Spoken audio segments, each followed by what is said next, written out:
Hello everyone, and welcome back to Star Wars Knights of the Old Republic. This is episode 10. Last time, we solved the issues on Tatooine with the Tusken Raiders, freed some Jawas, did a whole bunch of swoop racing at the beginning as well, and we did the most important thing of all. Took on a Crate Dragon, found the star map, obtained a Crate Dragon's Pearl, and then we also defeated Calo Nord, who had tracked us to that star map, and we're picking up where we've left off at that point with level ups due for HK and Bastila. So we'll do our level ups and we'll see what we can do. I guess I'll give another repair and demolitions to HK, and then for Bastila, we'll give her some more awareness, I think. Now, in terms of powers, let's have a look and see what we can give to... What can we give to Bastila that would be a good idea? Just go full on into Force Lightning for Bastila. Advanced Lightsaber Throw. Alright, I'm thinking we could do... Because I think she's level 11 now, so we have to wait till next level for her to be able to get heal. I might get Power Shields, Jedi in the Force, first 15 points of damage from Sonic Fire, Cold, and electrical attacks. Let's do Stasis. Lovely. Alright, yeah, level 11, and then Cress is level 12. Now, in terms of items that we have, we've got Calo Nord's battle armor. I got a violet lightsaber crystal in that cave as well, which is cool. Star map on Tatooine. I think that in regards to items, I think we've got something that we could do with the... What can we do with the Crate Dragon Pearl? Because it's an upgrade item for a lightsaber. But I was wondering if we would get like a trophy or something from the Hunter's Lodge for something related to the Crate Dragon. We also need to check in with the Tuskens, because they have something for us in relation to defeating the Crate Dragon as well. So like, if you do that, you can become a warrior of our tribe type deal. So we might actually head on over to Sand People territory, have a chat with the Tuskens, and be like, "Hey, that Crate Dragon, it's dead by purely conventional means. No mines involved. Just a one-on-one, a one-on-one. Me and the Crate Dragon and a lightsaber. I went inside it and I cut its insides wide open." That's exactly how it went. We'll also have to see how much more we can repair HK as well with our repair skill, which is at the moment level 8. We've got a bonus of 1, so we've got it to 8. We've hit a max in terms of leveling it, so it's at a maximum of 7. But I think that with this, because it says there's a bonus of 1, I think that there are ways for us like to wear or equip gear that can increase our repair skill as well. So I'm not sure if 7 is good enough. I guess we'll have to see how we go, and we just need a save before we do it each time, just in case it fails, because I don't want to damage him further. Like, he's warned us that it might happen. So we'll take it easy with that. But I assume that is his character interaction, to get to know him better, like how Karth is, you know, opening up to us and then getting equally as frustrated every time we talk to him about stuff. And then Bastila is, you know, trying to hide her feelings for us, because we're a dashing young man who's strong in the Force. And HK is like, "Please restore my memory, because I'm a broken droid." But where do we need to go here? Just to the Chieftain's room. I defeated a Crate Dragon. Hello. The Sand People Chieftain seems grateful to you, or at least less inclined to smash your head open like a pocky grub seed. Query. What do you wish to ask of him, Master? Well, I guess maybe this is our segue to tell him that we've defeated the Crate Dragon. I want information on Sand People culture. Protocol. Tell me the history of your clan. Translation. Translation. You have been told that to be considered worthy of hearing the histories, you need to bring him a dragon pearl from a crate dragon. Translation. He says the discussion is closed until you fulfill this condition. He thinks you are just making fun of his traditions. Cool. Alright, we have the Dragon Pearl, so we can keep it for ourselves and use it as a lightsaber upgrade, or we can use it to get some lore on the history of the Tuscans, which I think is much more valuable to me personally. So we're going to hand over the Dragon Pearl. So I assume that with this Dragon Pearl, we could either hand it over to the Hunters Lodge, the Hunting Lodge, to get paid for it, or we can get history on the Tuscans. And I'm interested in this. Translation. Take my pearl, boy. Translation. He is stupefied, Master. He never thought you could return with such an item. Such a thing has not been done in many years. Translation. He will allow you to meet the storyteller, but also gives a warning. If you dare to repeat the histories incorrectly, you will be killed. Translation. The storyteller will be summoned to one of the rooms here in the Enclave. He seems to think this is a great honor for you, Master. Nice. Tell him farewell for now. Translation. Translation. We are free to leave. Okay, nice. Journal entry added. Worthy of history, you have brought a dragon pearl to the Sand People chieftain. He will now allow you to speak with the storyteller, the keeper of their oral history. Who's in the next room? There you go. The storyteller. Compared to the warriors that you have encountered, the Sand People storyteller is relatively calm in his movements and speech, but he still regards you coldly. Translation. He identifies himself as the storyteller, Master. He has been told of your warrior skills and will speak the history to you. I am honored. Ask him what he records. Translation. Translation. There is only one accepted history, passed orally to each successive generation. Translation. A book or datapad can be taken away, cheapening the value of what it contains. To commit it to paper or storage is to remove it from the people. How, like, oh man, this is such good stuff to really like take in, because it's such a double-edged sword where it's like people that are very like closed off and very traditional in their ways of like how things go, and they're very, you know, sectioned off from the rest of the world. They're like, this history is our own, you know what I mean? And then if anything were to happen where that entire culture and civilization were wiped off the map, all of that history and knowledge is gone. And that's happened in real life so many times.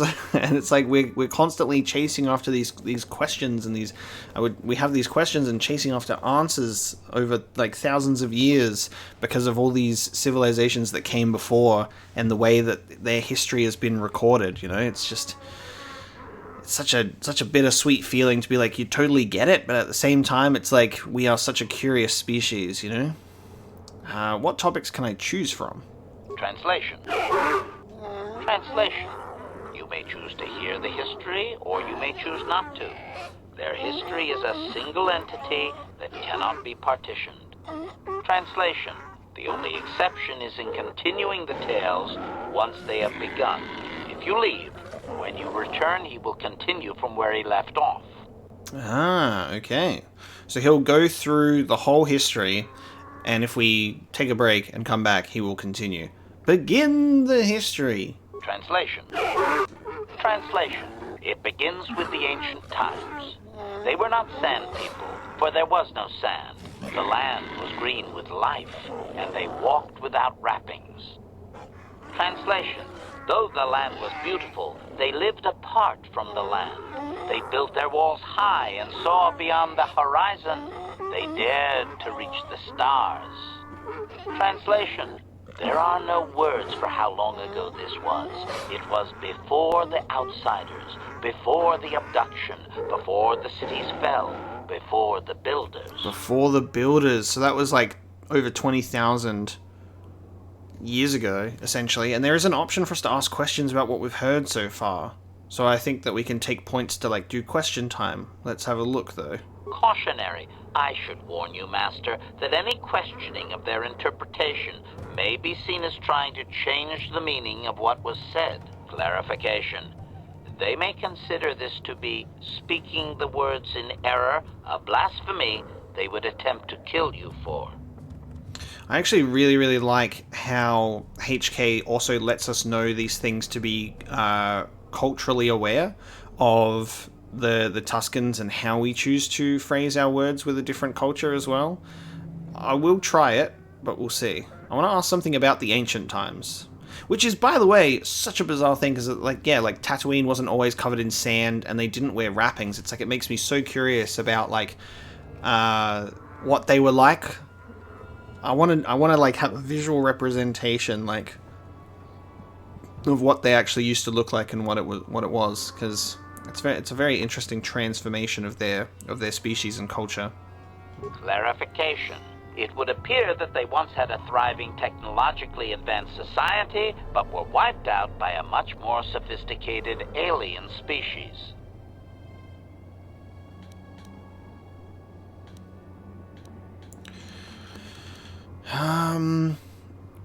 Anything in the galactic record that would verify this seems like a touchy one to ask. Ask him if these builders resemble any modern species. I don't think the builders exist anymore. And can he clarify how long ago Tatooine was green with life? I'd like to know that one. Doubting.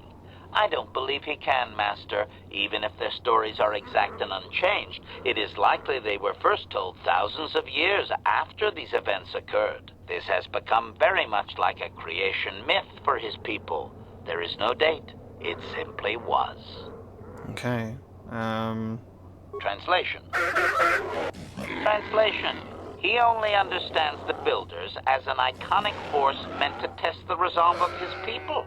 He is not making sense, Master. Clarification.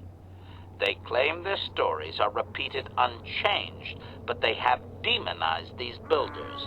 In their minds, they wreaked such havoc they could not possibly be flesh and blood. Okay. Well, they wouldn't have an image, would they? Because they don't keep records of anything like this, do they? Cautionary. Master, this line of questioning may be interpreted as attempting to change the story. He may react poorly. Negative. I am no library, but since there is no Republic record of this planet having sentient life before Zerka colonization, I doubt you will find such evidence. Okay. I will pull back from there, and I really like that it's like there is a thing where it's like, you know, getting that realistic, like, what you choose to say might have some consequences right now, so just be cautious about it. Obedient. Translation. Translation. His arrogant people touched the stars, and this sin drew the attention of the builders. The builders did not touch the stars, they lashed them to millstones. Translation. Great demons of metal stripped the world of its riches, until all that was left was the green of the ground. The great cities were lifted away. Translation.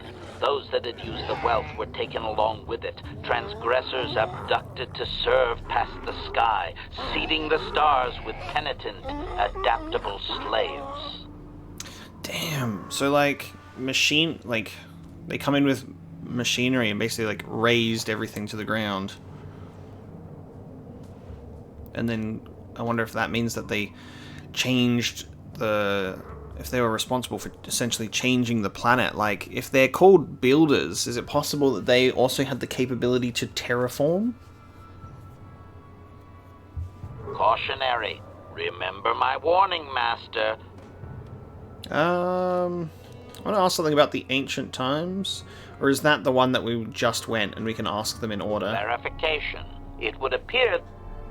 Yes, okay. Alright, I see what's happening now. Obedient. So, ask questions about what I've heard, and then you get to, choose from each segment. Okay, I get it. Translation. Translation. There came a time when the builders were also judged for their crimes. After generations, a plague weakened them. and the time of the Great War began. Translation: the builders faltered, and his people realized why they had been punished, so that they understood the crime and would now strike down the greater offender. Translation: they worked chaos in the machines, so they destroyed themselves. The builders fought back, laying waste to the green that had been misused with fire from above. Translation: soil became glass, grinding to sand, but the fight was long planned, and his people were safe. Deep in cave homes carved from valley wall, they were free. Wow, so the fight that occurred between the Tuscans and the Builders resulted in the green of the planet being wiped out, sand turning into glass, and then turning into glass, glass turning into sand. Okay. Cautionary. I want to ask something about the Great War. Clarification. The occupying force suffered some sort of species-wide plague that lowered their numbers over time. His people used this extended weakness to sabotage their larger ships. The response of the builders appears to have been to lay waste to the entire surface of Tatooine. It was like such a desperate measure. How could they repel such a powerful species? Doubting. They didn't, Master. They struck a blow. But the storyteller only believes they won because the builders were gone when they emerged from their caves. That does not mean they defeated anyone. It seems clear that the builders simply sterilized their problem and left. The enemy judged them not worthy to fight. Clarification.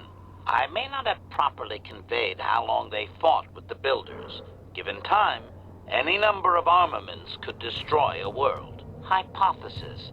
Perhaps this is another distortion. Their climate may have begun to fail due to their unrestrained development even before the builders arrived. Looking back thousands of years later, such a shift could easily be attributed to the much-hated conquerors. Okay. Do not suggest that possibility to him. Do not change their history. For God's sake. Clarification. I believe they were occupied by this technologically superior species for a substantial period. Stripping an entire planet of usable resources would have taken generations. So the builders used the Selkath on Manan to build things as well as slaves. And then also used the Tuscans for similar means as well. Translation. Translation. He has no number. He claims that those that were taken were examples of the worst of his kind, arrogant and uncaring of the land. Doubtful. Master, this is just another distortion due to their demonization of the builders. It's like claiming an aspect of his people were taken, not actual individuals. Clearly, history has colored his view. Of course, only the inferior meatbags were taken. The remaining were his ancestors, after all, and must have been special. Do not suggest that he rethinks it. I'm really loving the viewpoint of HK analyzing this and giving us his viewpoint at the same time that we're getting the storyteller's oral history, because you see like discrepancies, or you see things that like are only viewed a certain way because of the way that it went. Like, it's like, of course his ancestors were like are considered special. They're the ones who survived, you know what I mean? It's a very interesting way to look at it. Obedient. Translation. Editing, if I may, Master. This section of his tale details several millennia of the Long Walk, their nomadic wanderings as they accept their identity in a desert world. Rather than strain my circuits on his dialect, might we just assume there was much fighting over who has the biggest bantha and move on to more recent things? Who has the biggest bantha and move on to more recent things? Nah, go on, I want to hear it. Resignation. Very well, Master. Several hours later. Translation. The tribes spread far, distant from each other, but all as sand people and all cherished the land that remained. The sand would not be misused. Translation: then machines fell from the stars again, outsiders like you that brazenly walked apart from the land. And greater still was the insult to come. Translation: these outsiders reminded them of their past transgression, of the time when they too walked apart from land. The outsiders, your kind, looked like their ancient abducted. Translation: so it is to the current sons that the Sand People hate all outsiders and give them no footing. You come again, time after time, adaptable slaves to the machine. Wow. So it really is like this sort of like almost colonization view where it's like humans or otherwise set foot on land and go, we've discovered this and we're here now and we're settling, and there is an indigenous species that have spent literal millennia settling there and navigating the land, and it's their land, and then they are forced, like without a choice of negotiation, to compromise. And it gives so much context to why the Tuskens react and do things the way that they do with people. And something that I really, really appreciate about this game specifically is when I first got to Tatooine a couple of episodes ago, and was talking about how the people in Anchorhead were viewing the Tuskens. I was like, here we go. It's going to be like this. This is this representation that we've always had about the Tuskens kind of thing. And then I was talking about how much I really appreciate the expansion on Tusken culture in The Mandalorian and Book of Boba Fett. And what's really cool is seeing that here as well in a much, much earlier piece of Star Wars media. It's really cool that the writers of this game have gone to this effort to give such a nice, respectful expansion on a iconic and loved species in Star Wars. And it's so easy for them to not do any of this. You know what I mean? Like, to just be like, you just go in here, treat this civilization, treat this part of the game as like a means to an end. You got to do this with them begrudgingly or kill them all to do this, to get a thing, to beat the level. But they go to the effort to be like, if you do this other thing and bring them the Krayt Dragon Pearl, and you show respect to their people and you make an attempt to get to know them, you are rewarded with such a rich history on their culture, which is completely missable and optional. And I love the effort to go into writing this dialogue. The writing in Knights of the Old Republic has been consistently very impressive to me. It's so good. So I'm really enjoying the fact that we can do something like this, because it's just one of those things where you think of, like, it's way too easy for them to have just not bothered, to just make the Tusken Raiders like generic enemy class on Tatooine, and you just move on and do the main quest, because that certainly happens, So anyway, rant over. I really appreciate what we're being given right now. It's really cool. Cautionary. I want to ask something about the long walk, which was several hours. I wish that there was like a way, instead of us just being standing out in the sun, if like we were like sat around like a campfire in this dialogue scene. It would have been so cool. Impatience. Master, I refuse to inconvenience you with this. He spouted names of petty tribal fights in deserts so distant they might as well be across the galaxy. Really, Master, I'm sure it's important to him, but it has nothing of value that you could ever put to use. He's just like impatient. He's like, come on, I've been standing here for several hours. My gears and circuits are drying up in the sand. I need an oil bath. We'll have to discuss this impudence, HK. Agreement. Of course, Master. Just no more of their inane wandering. Okay. We've hit a limit in terms of those questions where he's like, please don't make me ask about the long walk. Obedient. Translation. Translation: the tribes spread far, distant from each other, but all as sand people, and all cherished the land that remained. The sand would not be misused. Translation: then machines fell from the stars again, outsiders like you that brazenly walked apart from the land. And greater still was the insult to come. Translation. Translation. Oh. Is there anything further?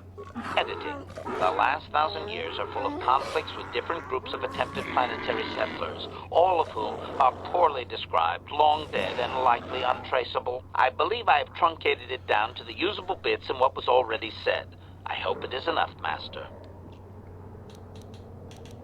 Cautionary. I want to ask something about the outsiders. Clarification. They appear to hate humanity with a passion only rivaled by their hatred of the Builders. For some reason, you resemble what they once were. Perhaps there is a lingering fear that you are their tainted selves returning from exile among the stars. Wow. Is it a physical or societal similarity? I've never said that word out loud before. Is it societal? Societal similarity? Physical or societal similarity? Cautionary. Master, if you mean to suggest that humanity is ancestrally linked to ancient Tatooine, you will strain his belief system to its pitiful meatbag maximum. Okay, we'll leave then. Obedience. Well, we're done. So we'll return later. Translation. Translation. We are free to leave. Okay. So we've gotten a oral history of the Tuscans, and I really appreciate that. That was really nice. So that was just worth the Crate Dragon Pearl to prove ourselves as warrior in their eyes. So that was really neat. I think that really brings our business on Tatooine to a close. I don't think that there's anything else that we can do. I'm going to just quickly duck into the hunting lodge. We don't have a Crate Dragon Pearl, but I'll see if there's anything that we can say about it. We don't have any proof of our hunt anymore. But I will just do a quick little run through Anchorhead, and we'll just see. Otherwise, we're moving on to our next planet, which is very exciting. I heard about that big fight on the dunes. You're the talk of the lodge. Killed a dragon. How about that? There we go. So he does recognize it.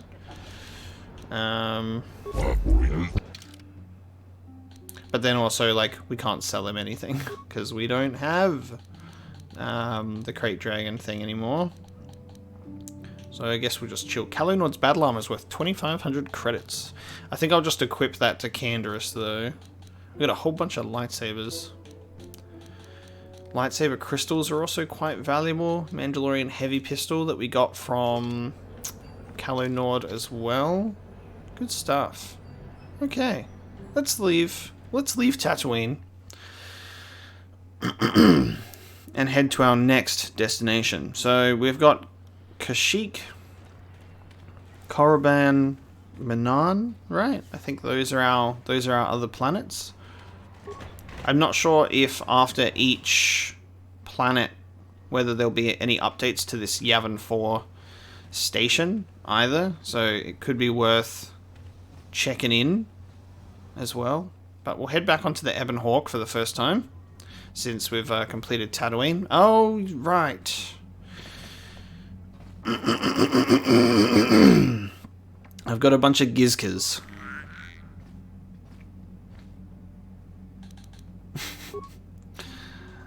Do we just murder all of the Gizkas on the ship? HK, I've got a Gizka problem because you're my companion now on this ship. Do you have anything to say? HK-47 is ready to serve, Master. Okay. Do you know anything about these Gizka, HK? Statement. I have little knowledge of that to impart, Master. Okay. Statement. HK. I was beginning a fighter simulation. Oh, interesting. As you desire. Right. Hold on, I'm gonna save.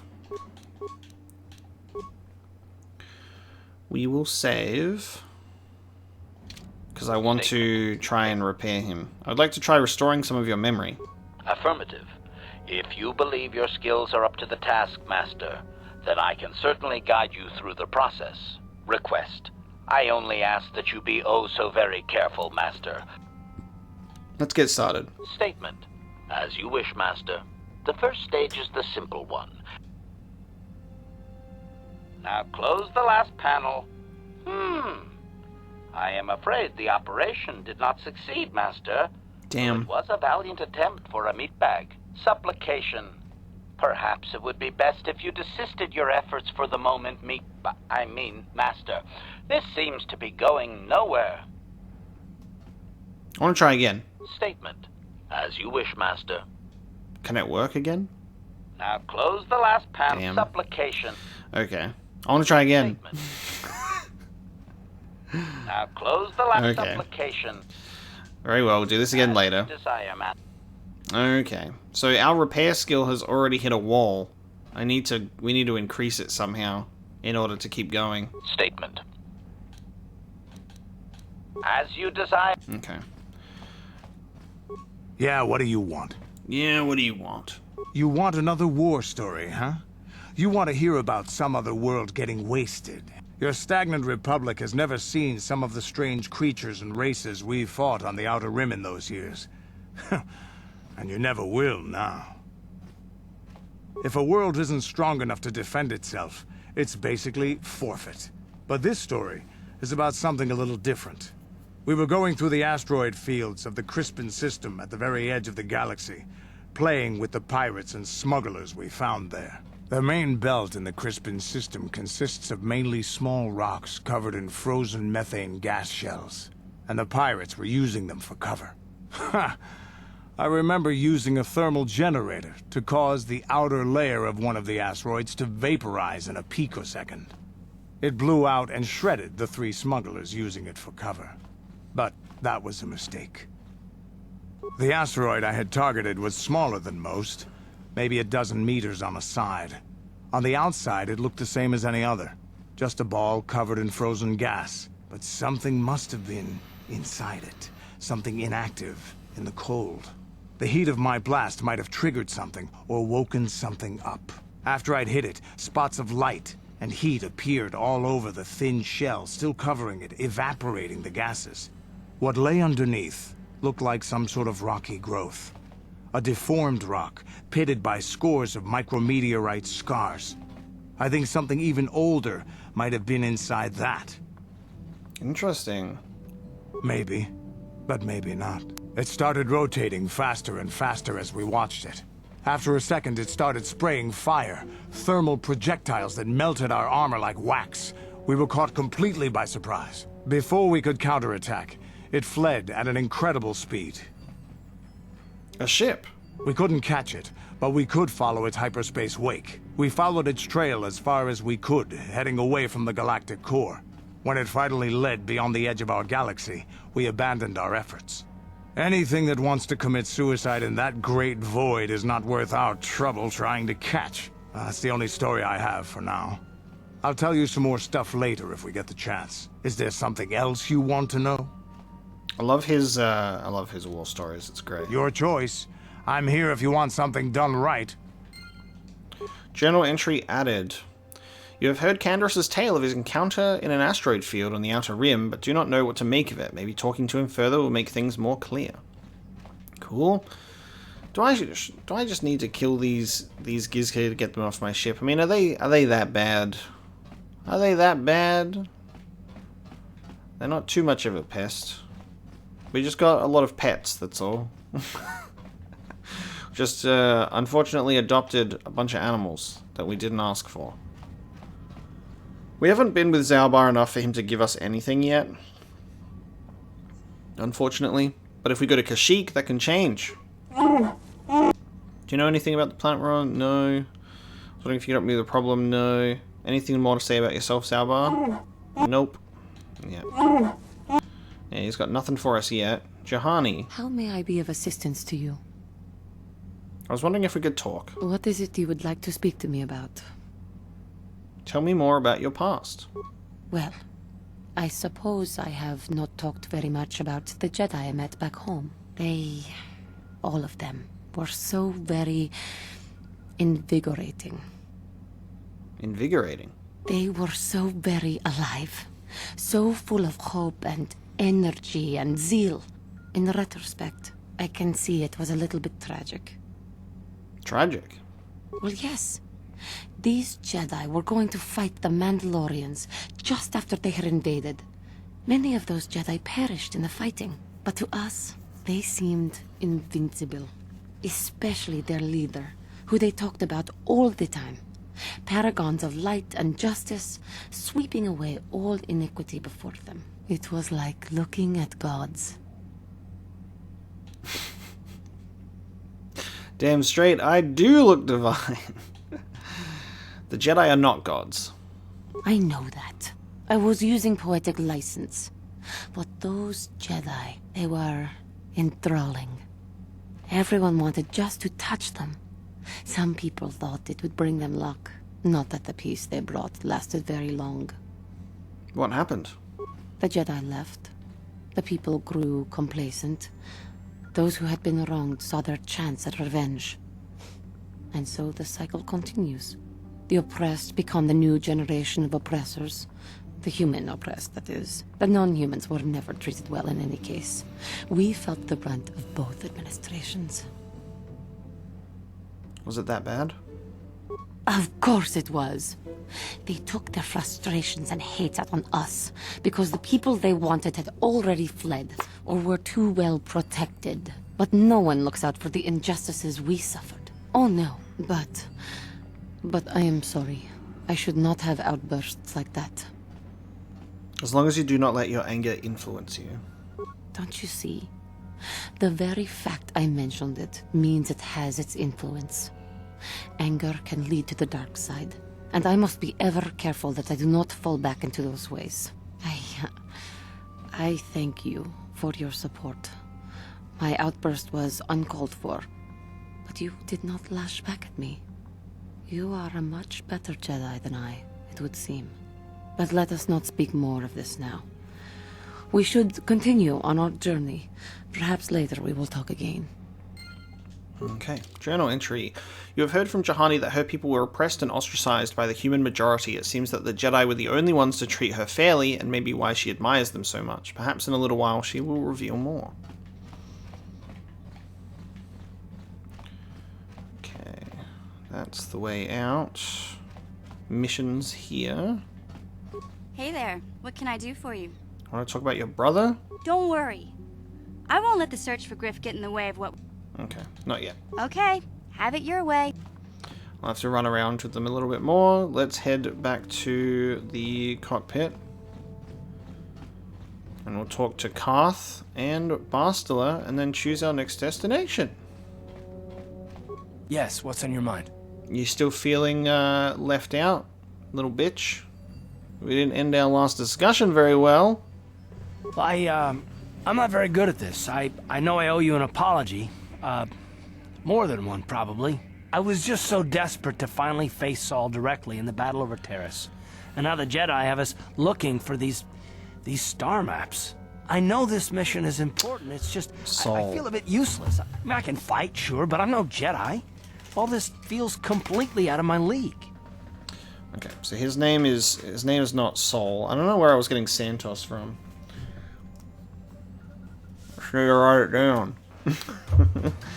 I need to write it down because I had a different name. Saul. So that Admiral Kalath is his full name Saul Kalath? I believe. Or maybe they're two different people. But alright. I knew it started with an S. Saul. He feels a bit useless. No, you're alright, mate. Just because you don't have a lightsaber and I don't take you along on my missions doesn't mean you're not useless. And how does that excuse your actions? It doesn't, I know. It's been a while since I've even had to think about that sort of thing. I just hate not knowing what's going on and feeling this... helpless. But I shouldn't have taken that out on you. I've been a royal pain in the backside, haven't I? Yes, and also very untrusting. You sure have. Well, I guess I should be at least a little pleased that I haven't lost my touch. So, I'm sorry. Will you accept my apology? Only if you agree to work with me for once. Done. Let's get underway then, shall we, partner? Character development. Karth has apologized for his previous behavior and has promised to try not to punish his current companions for the betrayals of people in his past. Whether he can accomplish this remains to be seen. But, progress. I'll take it. How can I help? You look like you have something to say. I do. I've been trying to come up with the best way to say this for some time, but I suppose I should just come out and say it. The truth is, I have come to depend on you. Not just for the sake of the mission, but for my own sake as well. I'm glad you're with us. What was that? I think I'm going deaf. You better say it again. Is that a compliment? From you? Well, yes. Surely that's not so surprising. You're kidding, right? No, I'm not. Why must you make this so difficult for me? Can't you just accept a simple compliment? I don't like any of these options so far. All of these are kind of weirdly abrasive. Instead of, like, positive? Maybe I was just distracted by the grudging manner in which it was given. I see. Is there nothing I can do to make it up to you? I would rather we were friends.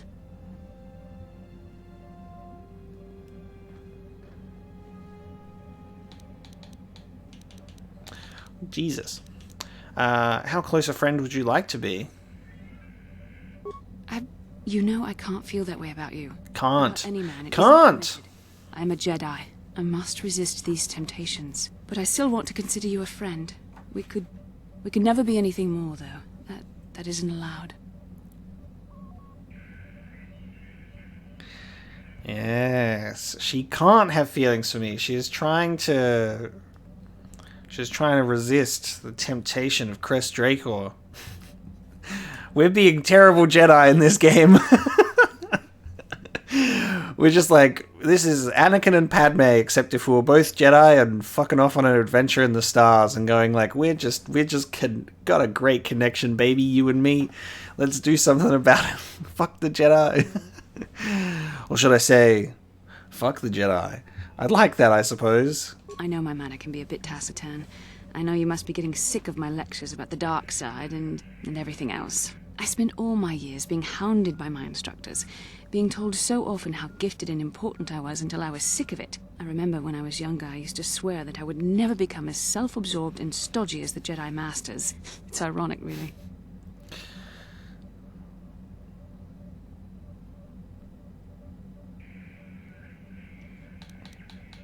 I'll go for this one. Nonsense, you're not self-absorbed or stodgy. That's kind of you to say, but I know for myself it's not really true. Being controlled has kept everyone around me at an arm's length. Even those like yourself who are most in need of my understanding and compassion. Maybe it's time to change that. You deserve to know how much I respect and admire you. I had to tell you how much I care for you. As a friend, of course. As a friend, of course.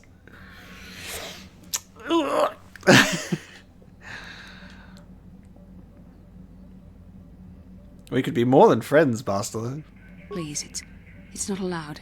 I have to remain true to the Jedi ideal. If this is going to cause a problem, maybe I shouldn't have said anything. No, I'm glad you did. I care for you too, Bastila, as a friend. Well, that was not nearly so difficult as I feared. Thank you for hearing me out. I feel much better. But enough soul-searching for now. We should probably continue on with our mission. Forbidden lovers in space. Bastila has apologized to you for her earlier attitude and has admitted how much she respects and admires you as a person and a Jedi. Whether this will change anything between you remains to be seen. Zoo wee mama. Alright, let's go. Let's go onto the galaxy map. So, we can go to Kashyyyk, Manan, Korriban, back to Dantooine. I actually wonder if there's a point to go back to Dantooine, and speak to the Jedi after each planet, as well as going to Yavin.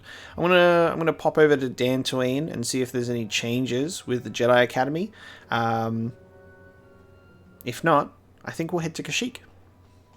Bastila seems to have something on her mind. Perhaps you should talk to her about it. Let's speak to Bastila. How can I help? You're curious about something. Am I so transparent? I suppose I shouldn't be surprised, considering our bond. Yes, there is something I would like to ask, if you'll permit it. Go ahead.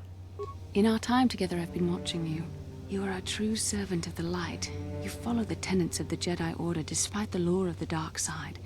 And with so little training, for me it has always been a constant battle. Don't you find it difficult at all? You make it seem so easy. Or is that only an illusion? It's a struggle for me sometimes. Because I do like to do a bit of dark side stuff. You just probably haven't noticed. That's a relief to hear. I have never found the Jedi path an easy one to walk. And it's good to know I'm not alone. I've always struggled for control over my passions. I've always been too quick to anger, too quick to get involved. My instructors constantly berated me for it. I've often dreamed that I might be able to confront Darth Malak myself. I dream I can use all this power I have to kill him and stop all the death and destruction. I just think about all the evil that the Sith have caused, and I get so furious. Yet we are told that these feelings are the path to the dark side.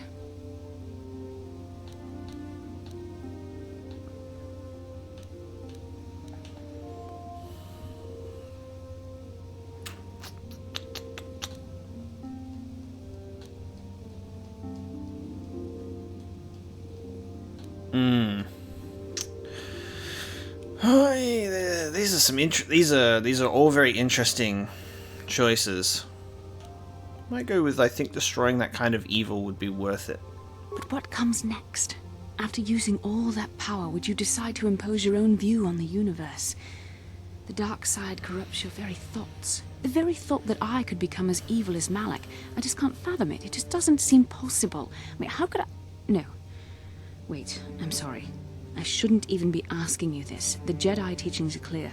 Who am I to question them? And even worse, who am I to try and make you question them? What? These are dangerous thoughts. The indulgence of a vain mind. Please, forget I ever mentioned this. Let's just return to our mission. Okay. Bastila is having doubts about her own abilities as a Jedi. Hopefully her uncertainty won't work against the mission or lead her down the path of the dark side. That's concerning. Slightly.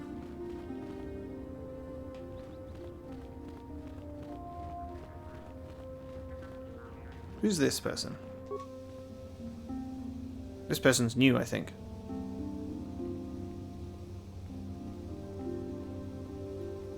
What the fuck is happening right now?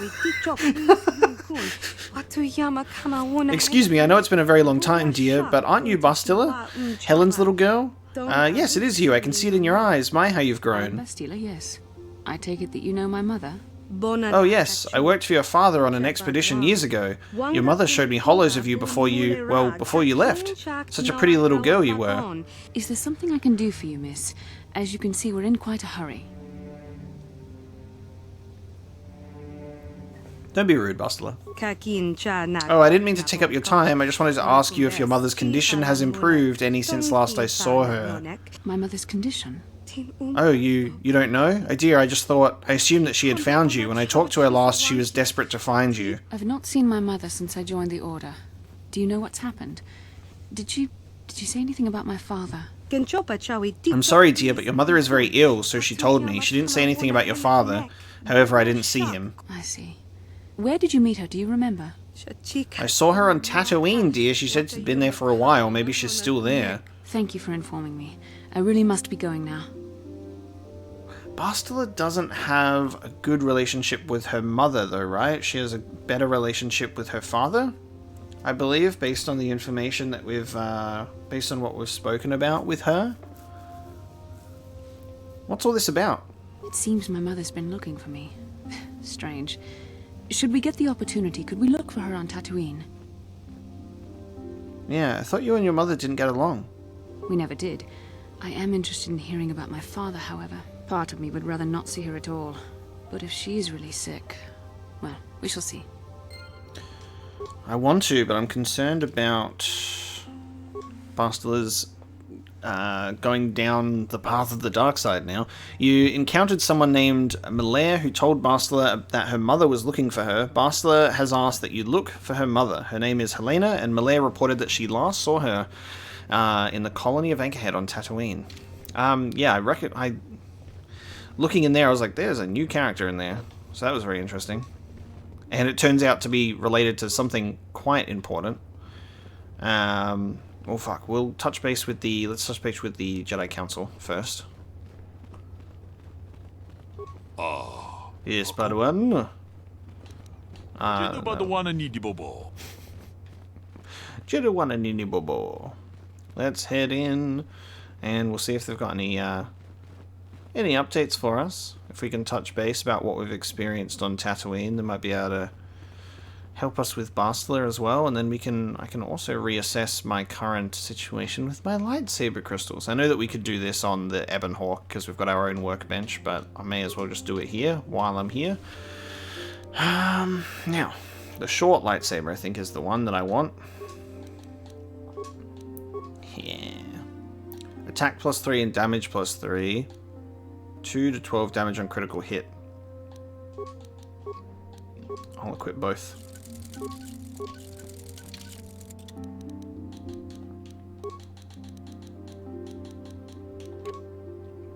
Nice.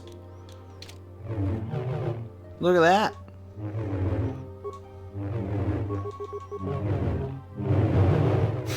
If you just spam the fucking button.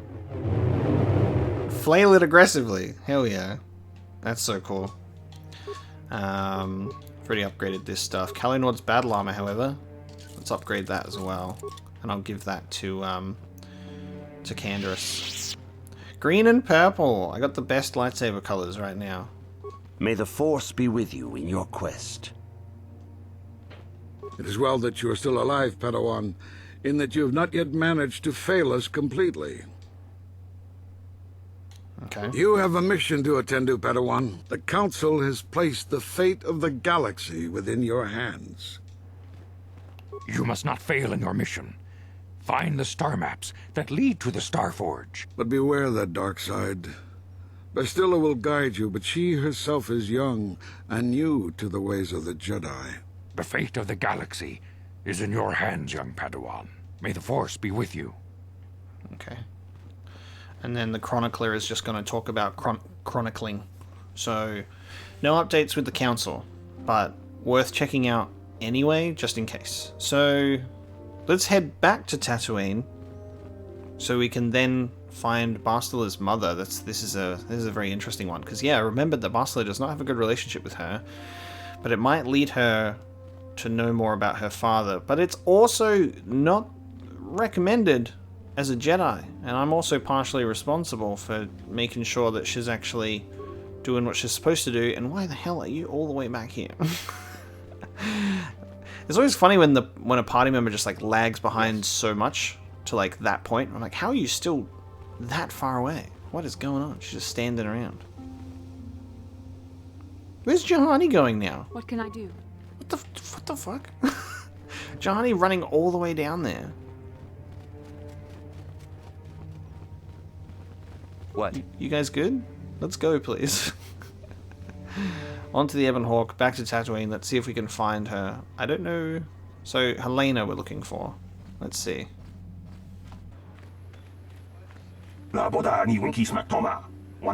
That human woman. I am outraged at her arrogance. You, to all of your species, place yourselves on such annoying pedestals.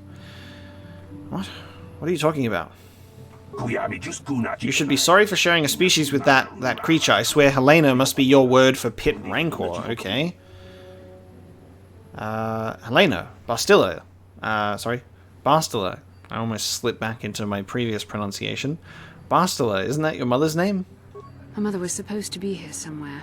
Ask if they've seen her. Seen her? Human, you couldn't miss her if you tried. She strolled into the cantina like she owned the place. That doesn't seem like someone that's fallen gravely ill. Is she still out there? Probably. I don't think anyone else could top her attitude, so she won't be leaving. I won't be going back while she's there, though. We should try to find her. I doubt she wants to be kept waiting. You're actually looking for her? You humans, you're all out of your minds. Oh, so she's in the cantina. And not bedridden. About to die, apparently. Oh shit, hi. What's up? Forgive me for the intrusion, human. My name is Seni Vec. I believe you dropped this datapad and I wish to return it to you. What is this? Some kind of con game? No, this is no game. I simply saw you drop this datapad and I wish to give it back to you. I didn't drop anything. I'm certain you did, human. Please, take the datapad. It's yours, I'm sure. I don't want it. Are you certain, human? Please, take the datapad. Oh, I'm so curious, but at the same time, this is totally a fucking farce. I'll beat you to death with that datapad if you don't go away right now. Perfect Jedi words, isn't it? No, it's not mine. I won't take it. Very well, human. I will keep the datapad and I will leave. Goodbye, human. Well, now I'm like super tempted. Because he didn't try and kill me or something. Well, now I want to know. Damn it. Do I want the datapad or not?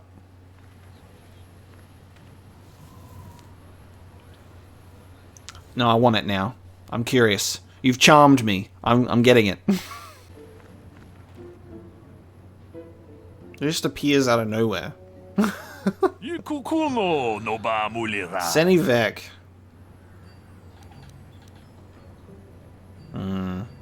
Thanks. You should examine it to make sure it's not broken.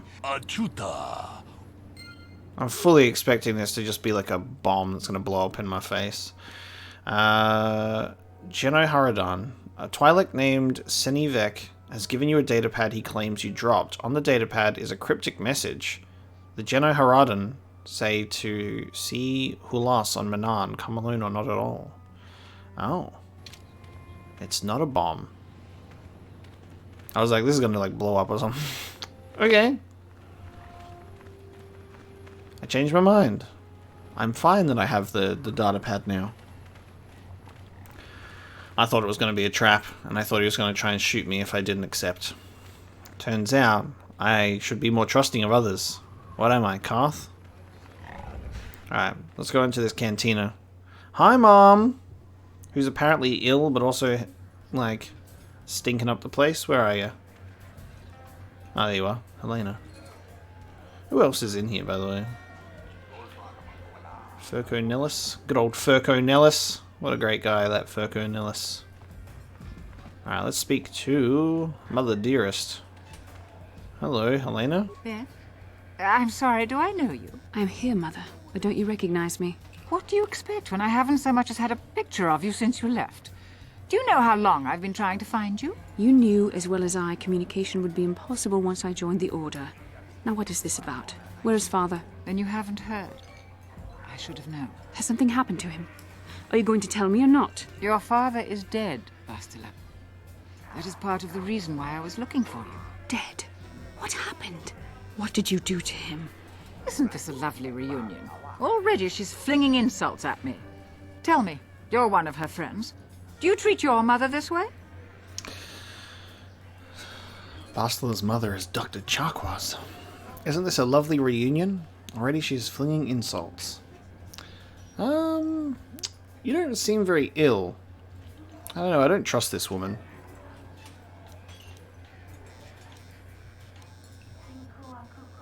My mother is long dead, if you must know. Is that so? Well, I'll be joining her soon enough, I suppose. I was told you were sick. Are you actually dying, or is this merely melodrama for my benefit? Such sweet things, you say. Perhaps I should tell you everything first before we start arguing again. You could start by telling me what you got Father into that killed him. I hadn't realized Jedi was so spiteful. You want me to tell you I brought your father here for an expedition, do you? You want to blame me for his death? You never accepted that your father loved going on his treasure hunts, leaving you alone with me. I was always to blame for everything. What else is new? So yes, fine. I brought your father here to look for Krayt dragon pearls. He took an expedition into the Tatooine desert, and he died. How can you be sure of that? Father is an experienced... Do you think I would look for you if I wasn't sure? They were attacked by a Krayt dragon, and one of the guides fled the battle. He saw your father killed. I see. So what do you want from me? credits. Oh, don't be insulting.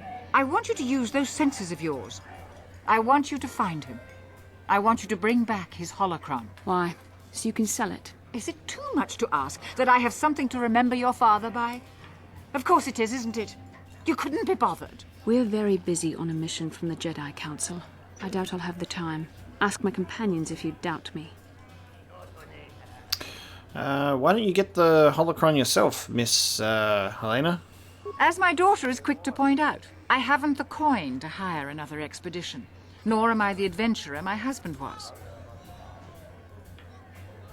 Don't you want to find your father's remains, Bastila? What remains would there be? Great dragons are huge predators, easily able to devour a human, and the desert is a harsh environment. Finding my father's remains would be an even more impossible task than finding his holocron. An ignoble end to a fine man.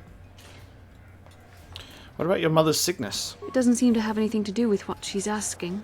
Are you actually sick, Mother? What difference does it make to you? None, I'm sure. Just find your father's holocron, and you won't have to worry about me again either way.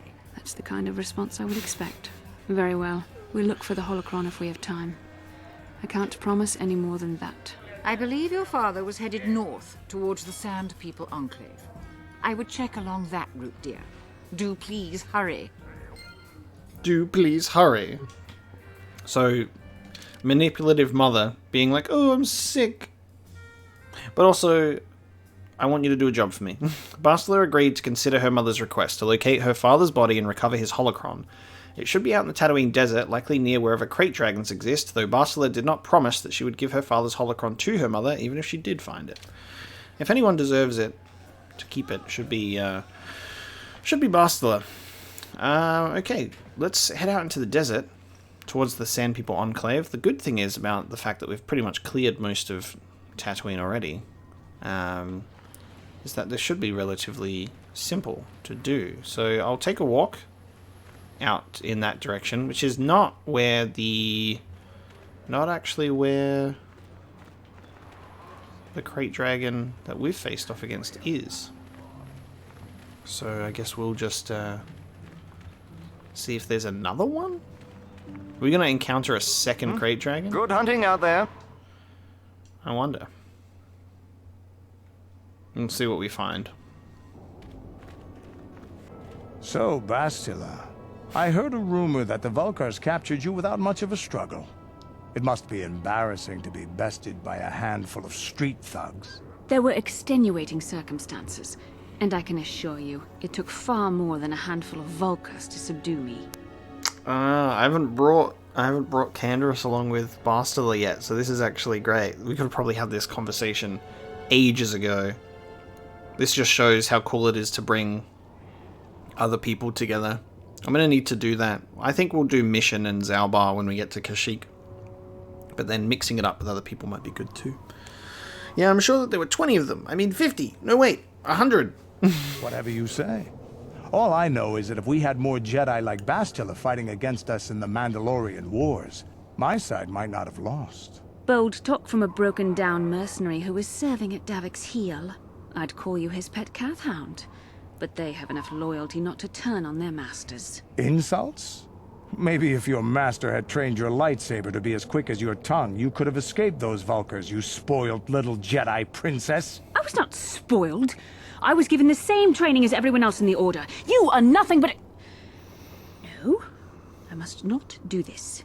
There is no emotion. There is peace. That's the problem with you Jedi. Always chanting about peace and control. Never up for a good fight. Well, except for Revan, I guess. Enough, Mandalorian. I won't rise to your bait anymore. The game is over. Let us continue on with what we were doing. I love the little bickering moments that come in with unique character interactions. That's really well done. So it's like other characters that you wouldn't think would like pair well in parties together will still interact with each other, which I think is quite good. Especially a Mandalorian and a Jedi. This looks like a body to me. Is this the body that we are looking for? Oh no, this is a Twi'lek corpse. I mean, Bastila's father could have been a Twi'lek. Who knows? Okay. And there's some scrap. Maybe I might have to talk to the sand people and get them to let me know. Because at the moment we're just looking at boundaries. I'm trying to scope out our environment here. Twilight Corpse. So it's headed towards Sand People territory, and that's where we are.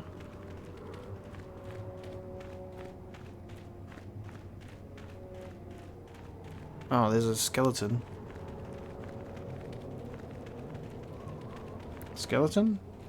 I doubt there would have been a crate dragon this close, though. Corpse.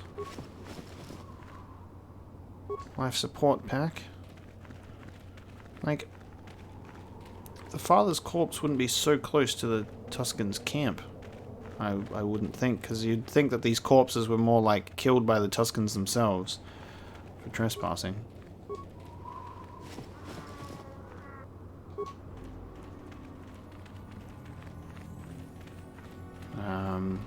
Okay. I wonder if it's the same crate dragon then. I wonder if they're just referring to the same crate dragon that we've already killed, and potentially potentially the father's body was in that cave. Maybe it just the body gets like it only appears there after you've actually taken on the quest. So I'll head back to the crate dragon cave that we're familiar with. Potentially headed off to Sand People territory was a bit of a misdirect, and we just have to run back over to the crate dragon. Because I was being like, well, maybe there's another one. There might be another crate dragon that'll pop up specifically related to this quest. But nothing in this area, so we'll go back to that cave and we'll see what's in there.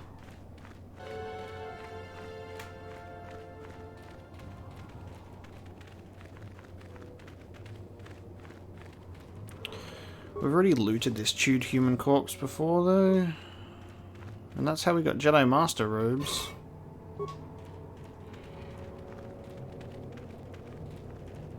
Another chewed Twilight corpse, which I think, like, we've already checked all this stuff. There's a star map. Hang on. Tattered equipment pack. Oh, shit. There's the holocron. Okay. So it's a tattered equipment pack. There you go. So it was in the cave. This holocron has been cracked and worn by the sands and wind, but is still marginally operational. When activated, it shows the holographic image of a middle-aged human man and appears to have been used as a means to record his personal thoughts over many years. Bastila. How can I help? I have the holocron. Okay. I can't talk to you about it. About my mother? I'm unsure. I seem to find it difficult to remain objective when it comes to her. I find that disturbing. Okay. Are you going to give the holocron to her? Do you think I should? Here's the thing. The question is, do you need it more than she does? Is an interesting question to ask a Jedi, because Jedi are supposed to not have those wants and attachments, you know? Do you need it more than she does? I would like to keep something to remember Father as much as she would. I'll think about it. I should try and remember my training. I should be able to let go of this, but I can't. I don't want to talk about this anymore. Let's keep going. Okay. Journal entry. Bastila's father's holocron has been found in the desert still intact. Bastila is unsure, however, whether she intends to give it back to her mother. Part of her thinks she should keep it for herself. She and her father were close. Either way, it is probably a good idea to return to her mother at the cantina. Alright, so with that in mind, obviously there is a choice to be made here, I assume. So let's head back to the cantina and see what Bastila wants to do.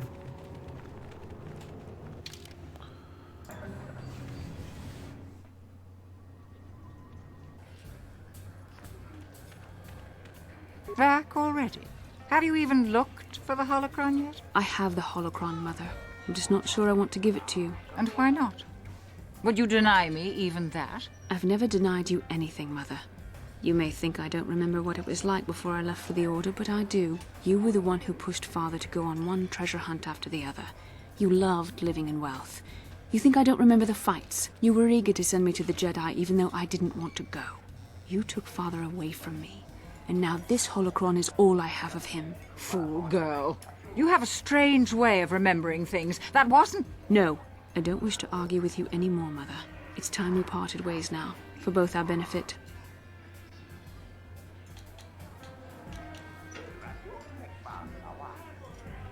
Maybe you should listen to what she has to say. You don't know her. My mother is notoriously deceptive when she wants No, I get that vibe. Why should she have the holocron? Is it too difficult to believe that I am a dying woman who simply wishes to see her husband one last time? I find it difficult to believe anything you say, Mother. It sounds like you've already made up your mind. You're right. It shames me, but I find it difficult to let go of the past. I'm sorry, Mother. I was hard on you, dear.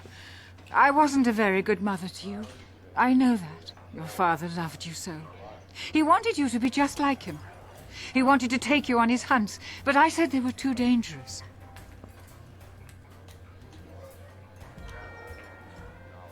Treasure hunting is a dangerous occupation. I always tried to keep him from the dangerous ones, but he would have none of it. It was a reckless life we led. Always moving. I didn't want that for you. So that's why you gave me to the Order? What do your father and I have to show for all those years of hunting? Nothing. That was no life for anyone, especially not someone as gifted as you, your father. He spent all his last years trying to pay for my treatments. That's why he went for the pearls. I begged him not to, but... Your treatments? I'm dying, Bastila. I did not lie about that. It's been a long time in the coming, and there's really nothing that can be done anymore. I told your father to let me go, but you know how he was. Stubborn, like you. I'm so sorry, Mother. I don't know what to say. Keep the holocron, Bastila. It would do me good to know you have it. This talking to you. This is what I really needed before I know. Thank you. I'm glad we talked too. Well now, you said you had important business, and you were never one to mince words. You there. You take care of my daughter, you hear me? I'll do my best. That's good. I'll feel a lot better knowing there's someone to watch her. Where are you going to go? It doesn't matter, dear. Don't you worry about me. Here, take these 500 credits. It's all I have. Go to Coruscant and find a doctor. I'll meet you there after what I have to do. But I already told you there's nothing that can... Please take it. I want to see you again, when we can talk. All right, I will. Oh, wow. You do what you have to, Bastila. You go make your father and I proud. I'll try. Farewell, Mother. Wow, gave her 500 credits and said go to Coruscant. Are we going to go to Coruscant in this game at some point? That would be so cool to see, like, Coruscant during the era of the Old Republic.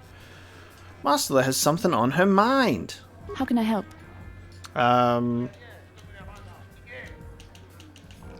Do you feel better now? Yes. That brought me a lot of peace. More than I thought it would have. Thank you for urging me toward it. After all my training, I would have thought it would have been easier. Apparently, I still have much to learn. See, I think, How can I help? I think resolving, like, things in your past is a positive thing, you know? You need to remember about, like, how Anakin was taken away from his mother and didn't get to see her for 10 years, and the next time that he sees her again, she dies. If he was allowed to have... If the Jedi were different, is the blanket statement, perhaps things wouldn't have gone so poorly. I'd like to talk about what you said before, about giving in to your emotions. Yes, I did end that quite abruptly, didn't I? Perhaps a master could have addressed my questions with the proper wisdom, but I never should have brought it up here, not with you. Part of my purpose on this mission was to guide you in the way of the light, to help you avoid the temptations of the dark side. But I fear I've failed in that task. I don't think I'm the proper Jedi to guide you. I am no master. You should have remained with the Council. Why do you say that? The fact of the matter is, I have never possessed much skill at controlling myself. With the bond that joins us, it seems I have even less. You have maintained the path of the light side, but it has been in spite of my influence, not because of it. It's increasingly obvious I am unable to guide you properly. So what now? I don't know. I think I may have made a very big mistake. I simply hope that you are not the one who pays the price, ultimately, for the fact that I can't help you enough. Maybe we could help each other. That's a kinder response than I deserve. And I can see there is wisdom in your words. You continue to be there for me, don't you? Even after I keep pushing you away, you're still around when I need you most. You're like no man I've known before. And you're nothing like what I expected you to be after the Council sent us on this mission together. Ooh, that's quite forward, Crest Dracor. That's quite forward, but sure. We're made for each other, Bastila. You have to see that. Dyad in the Force, baby. I need time to think about all this. They're not going as I thought they would. We should continue on with our mission for now. Damn, that was quite heavy-handed. Bastila's doubts about her own abilities continue to grow. She's actually afraid she may now be a detriment to your development as a Jedi. Interesting. Unexpected side quest on Tatooine. But one that is actually quite rewarding. Again, just more stuff that I really appreciate about this game. It's like genuinely really, really nice to like start this episode off with an expansion on Tusken culture, and then as we like leave to move on, we are drawn back. There's always something drawing you back to Tatooine, isn't there? And some character development for Bastila as well, in relation to like her parents. So her father did die, and her mother is dying, and those were true statements. Yeah. So we'll get back onto the Ebon Hawk, and I think at the very least we should choose Kashyyyk as our next destination. I might, in this workbench, see if I can. Okay, I don't have anything else on that I can change. We don't have a secondary crystal yet. And all of these are just basic. Okay. I don't have anything for that. That's for Karth, I think. Oh, the workbench on the... Oh, this is cool. That's nice. The workbench on the Ebon Hawk has everything that every character in your party has equipped to upgrade. That is, that's very neat. I like that a lot. Ooh, we haven't actually upgraded anything on the repeating blaster. You know what? I'm going to take this stuff off of the bowcaster, because Zalbar, I think, has more strength. It's probably a better idea to give him swords when we have him with us, but I'll chuck that on Ordo's blaster instead. Dude, the colors look so good together. So cool. Alright. Lightsaber deactivating noises. Alright, there we go. Galaxy map. Kashyyyk, a temperate forest. Native species of the Wookiees. And the Zerka Corporation is there as well. Let's head to Kashyyyk for the first time. Let's go hang out with some Wookiees. We'll take Zalbar with us. And I'm thinking mission, but then I'm like, maybe I could take someone else in my squad. We'll see. We'll see how we go. I'm almost tempted to bring Canderous out as well. I'm loving getting these shots. So cool. Is this going to be a smooth journey to Kashyyyk? Or are we going to get attacked on our way? Let's find out. So much content on Tatooine, by the way. Alright, new planet, new vision. New planet, new vision. What's it going to be? What's it going to be?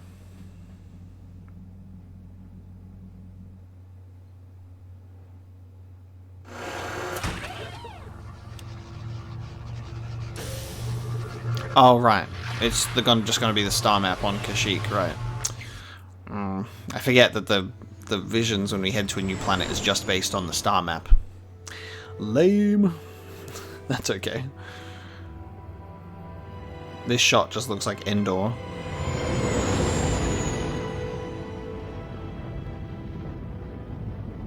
Nice, it was a smooth trip to Kashyyyk. This is before episode 3 came out as well. So this is before the Kashyyyk that we know from the films. Another vision.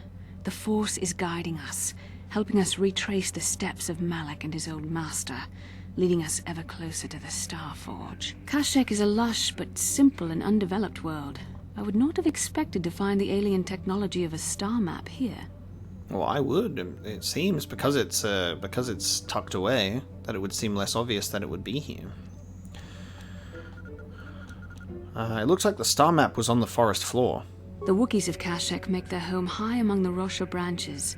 Only their bravest warriors dare to descend into the forbidding depths of the forest. If the star map is located far beneath us on the planet's surface, as our vision seems to suggest, it's unlikely the Wookiees even know of its existence. No doubt things will become more clear once we discover the star map's location.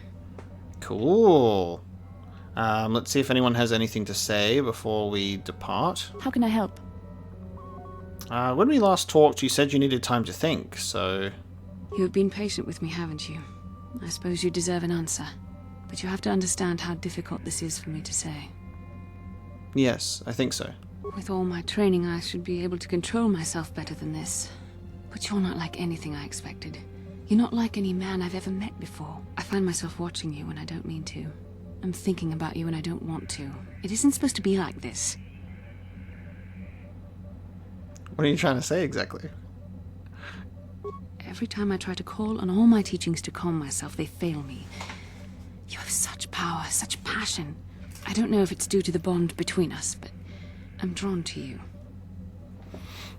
Yeah, I actually was going to ask this question, because she does, when she talks about us, she also brings up our connection to the Force and like all that kind of stuff. So I was actually wondering, it's like, are you interested in me? Or are you interested in my ability to do the Force, right? Are you interested in me or in my ability to use the Force? The Force is a part of you, as is your power. But that's not what attracted me to you. It's more than that. Maybe it's the bond we share. It gives us a certain intimacy. If I could, I would return to Dantooine. I need to be away from this bond of ours. I need to weaken it. I need to be anywhere but near you. But Malak must be stopped. My own feelings are nothing when compared to that. Yet I know this could affect the sake of our mission if it's not resolved. I can't let that happen. Oh, we're being such a dark side person right now, but we're not getting dark. The interesting part about this is when we do these conversations, we're not getting like dark side points or anything, right? But it's definitely not the way of the Jedi.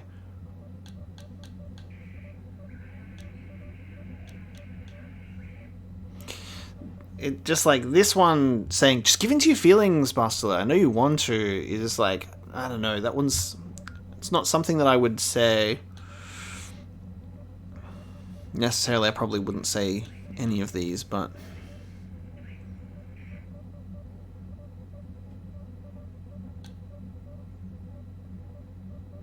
If you have something to say, just say it. Sounds quite aggressive.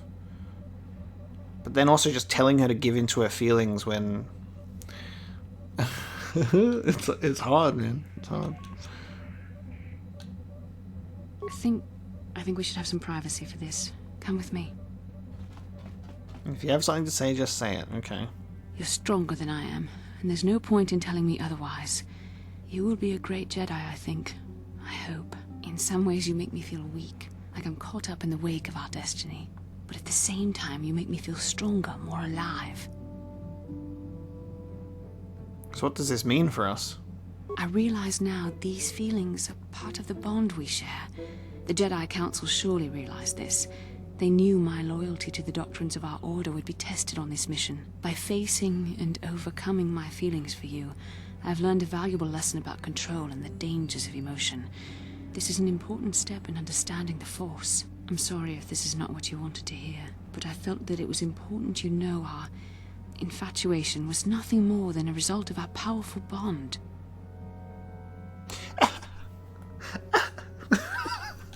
God, this is all going so fast. So that's it. It's all over. So I was just a stepping stone to you becoming a master. Please don't say it like that. You make it sound like I was using you. Don't you realize how difficult this was for me? Difficult for you? What about me? Why do you think I came to this decision? I know how hard this is for both of us. You just kept pressing forward, so I had to be the one to step up and do the right thing. You're the one who can't face the truth. Malak has to be stopped. How can I do that if I let myself be blinded by my feelings for you? I'm going to stop Malak, Bastila, but I want to do it with you at my side. You mean it, don't you? But how can I be sure you're not making a mistake? I have to resist. I have to be strong for both of us. Ugh, God, my character sounds so manipulative. I kind of hate it.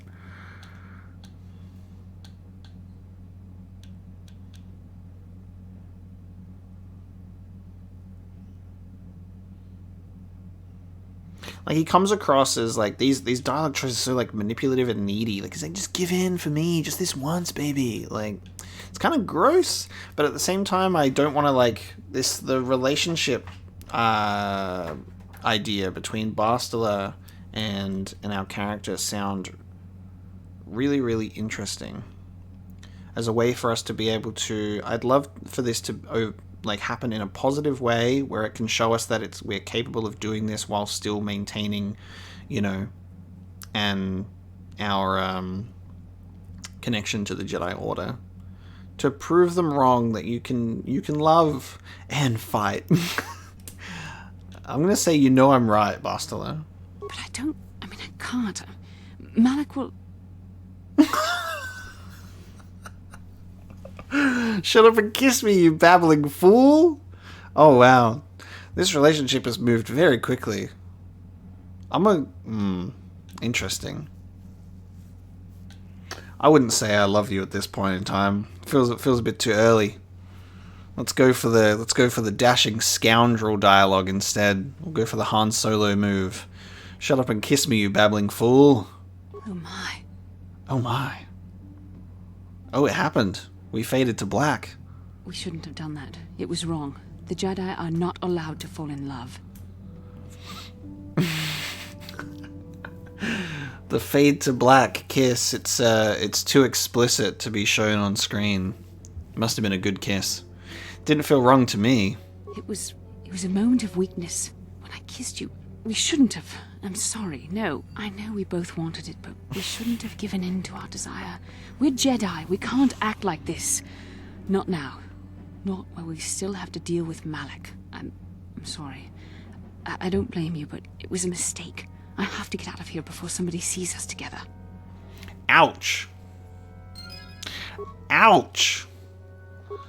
There's nothing more that needs to be said at the moment. Your relationship with Buster is going to depend on the outcome of this mission, and perhaps once it is over, the two of you can look at what it is going to become. For now, however, the mission is more important, as is your destiny. Right, so Bastila's mission is actually completed now. It was only a kiss. It was only a kiss. How did it end up like this? Okay. I mean, we'll see. We'll see. I'm trying to prove to Bastila that the Jedi Order doesn't have to be so restrictive. You can love me, Bastila. Interesting. It went from such, like, playful fighting and teasing to then, like, jumping straight away to be like, we were made for each other, babe, I love you. You know, I feel like we skipped a few chapters there, but... but I still got a kiss in the end. How's that, Karth? That's what you get. You need to trust people, then you can get kissed. Alright, let's talk to everyone else. Tell me why you want revenge on Saul so badly. I already told you, he betrayed us all. It just seems to be more personal than that is all. Well, there is more to it. I'm sure you don't want to hear about it. I do, if that's alright with you. It's just that I don't talk about it very much, okay? I told you about my homeworld, Telos. 4 years ago, Saul led the Sith fleet there and demanded its surrender. The planet refused, and Saul proceeded to devastate its entire surface. Millions died. I had a wife and a son on Telos. Oh, wow. Safe there, but my task force arrived too late to be of much help. We didn't have enough medical supplies. The colony was burning and the dying were everywhere. I remember holding my wife and screaming for the medics, but they didn't come in time. Ouch. So he lost his wife and kid because of it. That's terrible. I'm sorry. I didn't know. Of course not. How could you? I had nothing left after that, really. I devoted myself to the fleet. Hunting Saul was my only purpose. I miss them. And I know killing Saul won't bring them back. And it won't make me happy again, but I have to do it. I don't expect you to understand, but I have to pay him back for what he's done. I have to. It's all I have left. Damn. What was she like, your wife? She had courage, and she was stubborn. Could never talk her out of anything once she put her mind to it. And she hated it when I signed back onto the fleet at the start of the war. I had planned on leaving soon, to join her. So what happened to your son? You didn't say. His name was Dustil, and I don't know what happened to him. The colony was a complete ruin, and we never found any trace of him. I made inquiries and followed the reports from Telos for years, but I stopped. Anyway, I hope that answers your questions. Let's continue with what we were doing. Okay, so Dustil, Karth's son, is still out there somewhere. Interesting. Oh, this is completed. You've learned that Karth's wife and son were lost when Saul Karath, there you go, Saul Karath, so it is, led the Sith fleet against Karth's homeworld, making him swear vengeance on the man he once admired. Whether he will ever get a chance to make good on his oath remains to be seen. Okay, so the fact that this quest has been completed probably means that we're not actually going to just run across his son somewhere. I don't know if a new quest will pop up. There you go. So Karth and Bastila's quests have been completed. I now see the purpose of this room being empty, because it was for me and Bastila to have a smooch. Canderous is telling us war stories. HK we need to repair. Mission, there's stuff in relation to her brother. Hey there. What can I do for you? I want to talk about your brother. Don't worry. Okay. I won't let the search for Griff get in the way of what we're doing. Let's just get back to the task at hand. Is there anything else I can help you with? No, so nothing yet on that one. Do you know anything about the planet we're on? Well, I know Zalbar's from Kashyyyk, but he never liked to talk about it. He wouldn't even tell me why he left. I don't think the Wookiees like outsiders much. Sorry I can't be more help, you know? Is there anything else I can do for you? No, it's okay. Well, I mean, I do want to talk about your brother, but I don't think she's got anything. Don't worry. Yeah. Okay, have it. We'll do some more.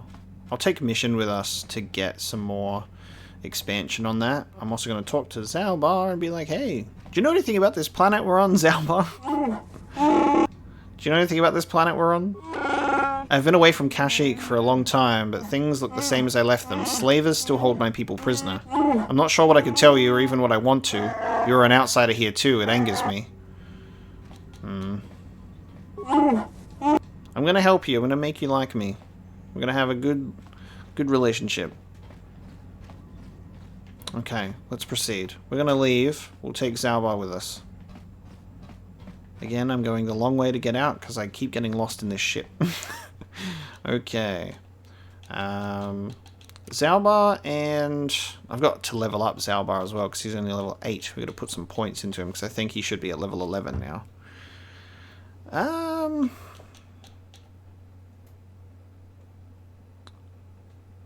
I'm going to bring HK and Zalbar.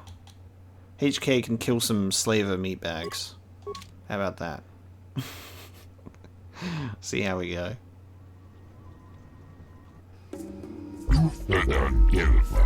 Greetings to you. While I am pleased to welcome you to planet G5623, I do not see your ship on my docking schedule. The Zerka Corporation will see to your needs, of course, but there will be a 100 credit docking fee in advance, I fear. Haha, you know me. Docking fees? You don't need my docking fee. Don't make demands. I'm Crest Draco and I'll land where I wish. Docking fee? Why do I need to pay that? This outpost is remote and expensive to maintain. The 100 credits given to ensure that it remains here, for your use, of course. Upon collection of the correct fees, I will extend what resources the Zerka Corporation can offer. I'm sure you understand. I don't think I need to pay the docking fee. Perhaps you don't need to pay the docking fee. Any services you need will more than make up for it. I see you have a Wookiee with you. Can I assume you understand their language? For a fee, Zerka Corporation can provide a translator for you during your visit. That will not be necessary. Very well, though only the most adaptive people seem to comprehend the Wookiee language, such as it is. Now then, please follow me to our information center. I will answer any further questions there. I'm adaptive. Hell yeah. Alright. Let's level up Zalba. Computer use? Yeah, nah. Nope, I disagree. We have T3 for that. Demolitions, awareness, repair, I will do instead. Now, in terms of feats, I think it's probably a good idea to give you some ones that are related to doing strength stuff. So you've already got proficiency with melee weapons, that's good. Uncanny dodge, toughness, also probably a good idea. Dueling, also probably a good idea. We've got a few levels, so I'm gonna do dueling. Focus on using a single one-handed weapon in battle. And then repair, treat injury. Actually, what do we need? Actually, I don't know if we need to do repair for you, really. I hate that he's got more skills that he can put into repair, because it's up to me, the main character, to use my repair skill against HK, which kind of sucks, doesn't it? Cool, we got another chance to upgrade the feats, do demolitions, awareness, and treat injury again. Now, I think we'll do, because we've done dueling, we can do improved dueling. I also kind of wanted to do toughness as well. Let's do improved dueling. Wonderful. Okay. Yes. So he wants Janos Wertka wants us to follow him to his office. Patrol guard, liaison officer, footlocker. It's locked, huh? Oh, I can bash it with my lightsaber. No problem. Didn't work. Skill too low. Hang on. Oh, that's actually a really cool thing. So I could potentially bash things open. I wonder if I can do that to doors as well with a lightsaber. What skill is it? It's security, isn't it? Security is total rank 5. Security 0 and security 0. Okay. Mission! I need mission. I like how I can just, like, do this, like, on the fly in certain areas. Gotcha. You open this for me, please. Simple. Thank you. Interface visor and a med pack. Gotcha. Simple. Nice. I also may as well level up mission while I'm here. Let's give her stealth and security. Oh shit, actually. Whoa, I have so many more points than I thought. Wow. Yeah. Yeah. Damn, Mission gets so many points to drop into stuff. Doesn't she? Crazy. Sneak attack 6.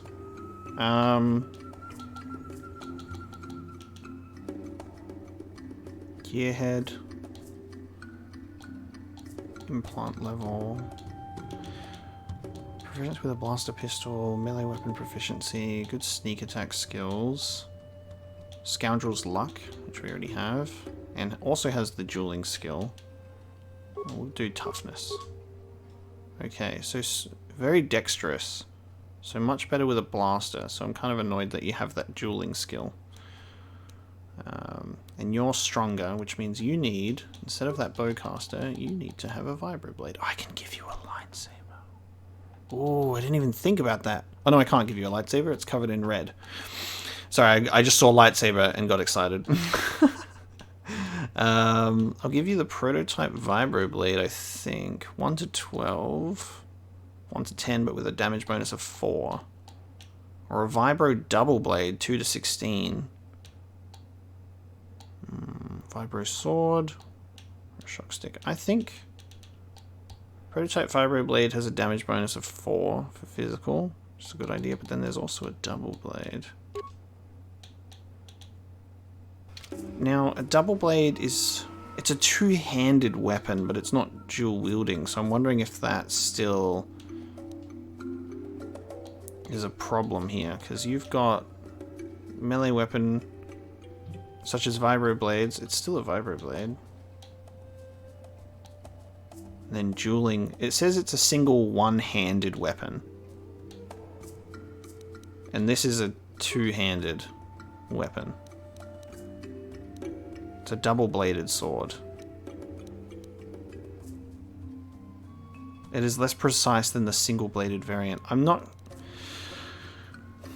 See, part of me is like wondering if this counts as a one-handed one because it's in one hand, but I feel like the smart thing here is that this is only... I would need to do that.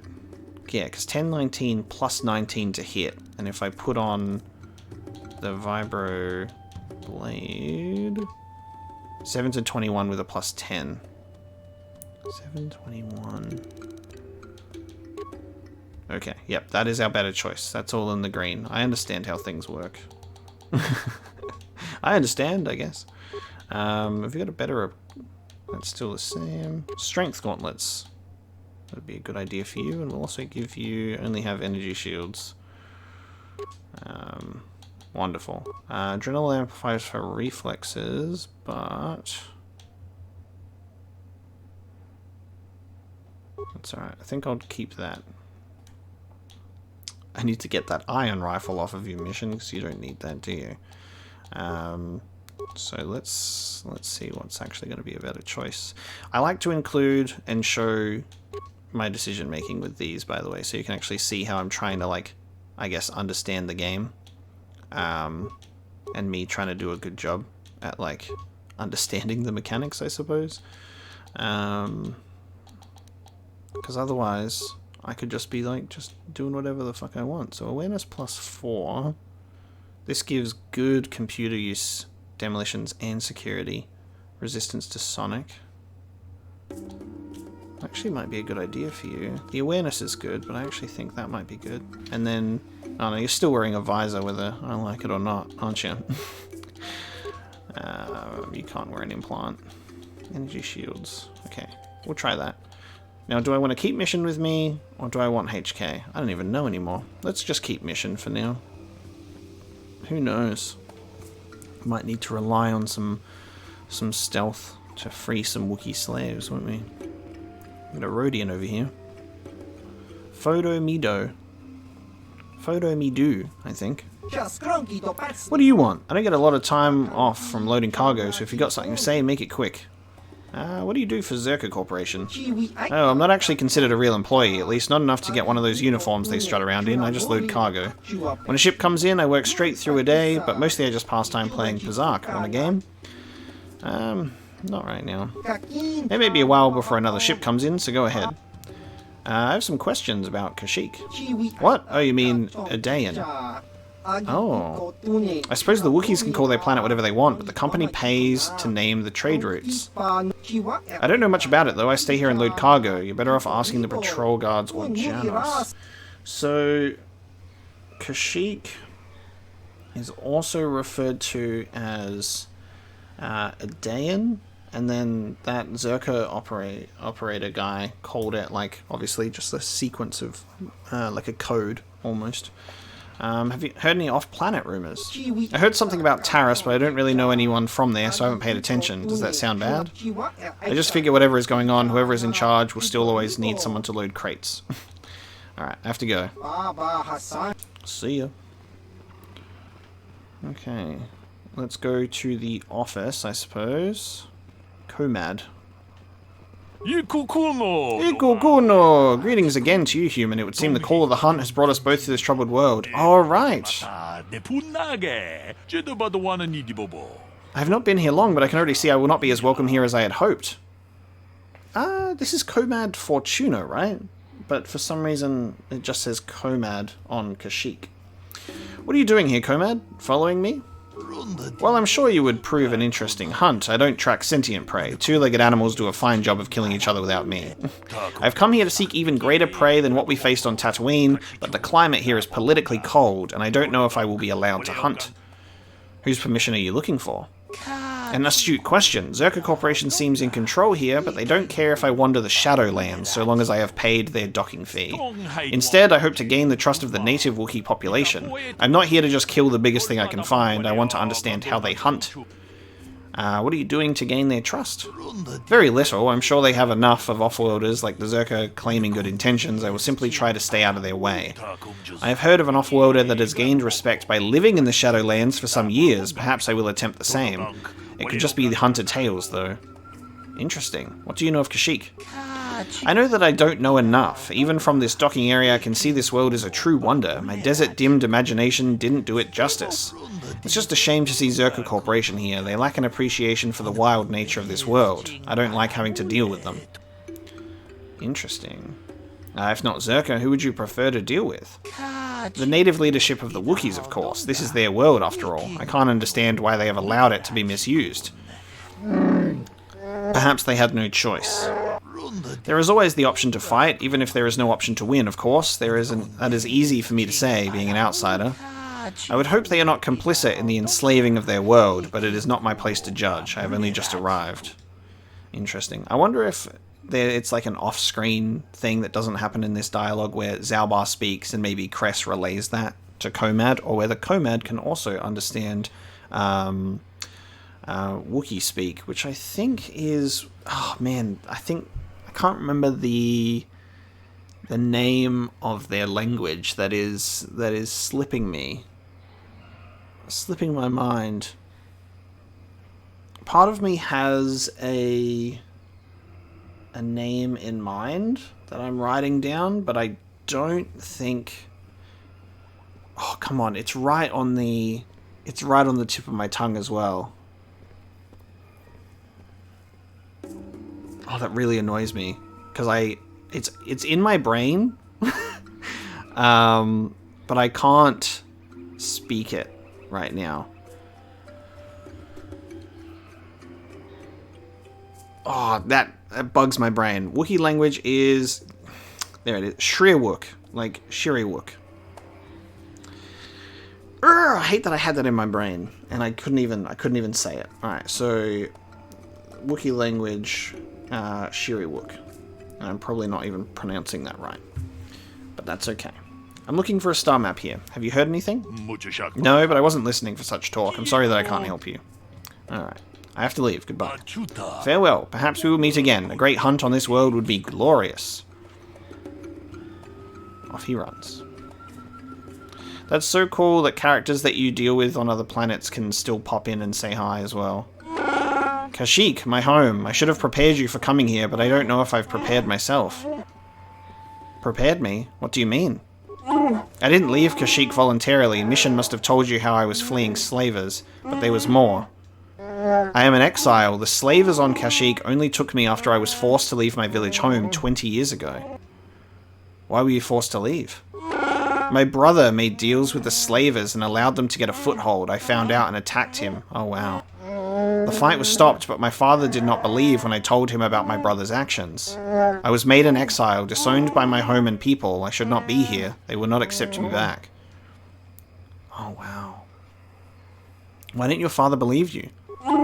When I attacked my brother, I was so mad, I used my claws. You don't understand what that means to a Wookiee.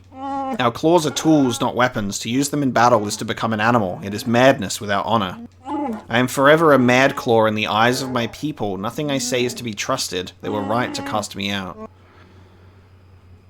Oh. We'll deal with that if we have to. Let's go. I don't have much hope.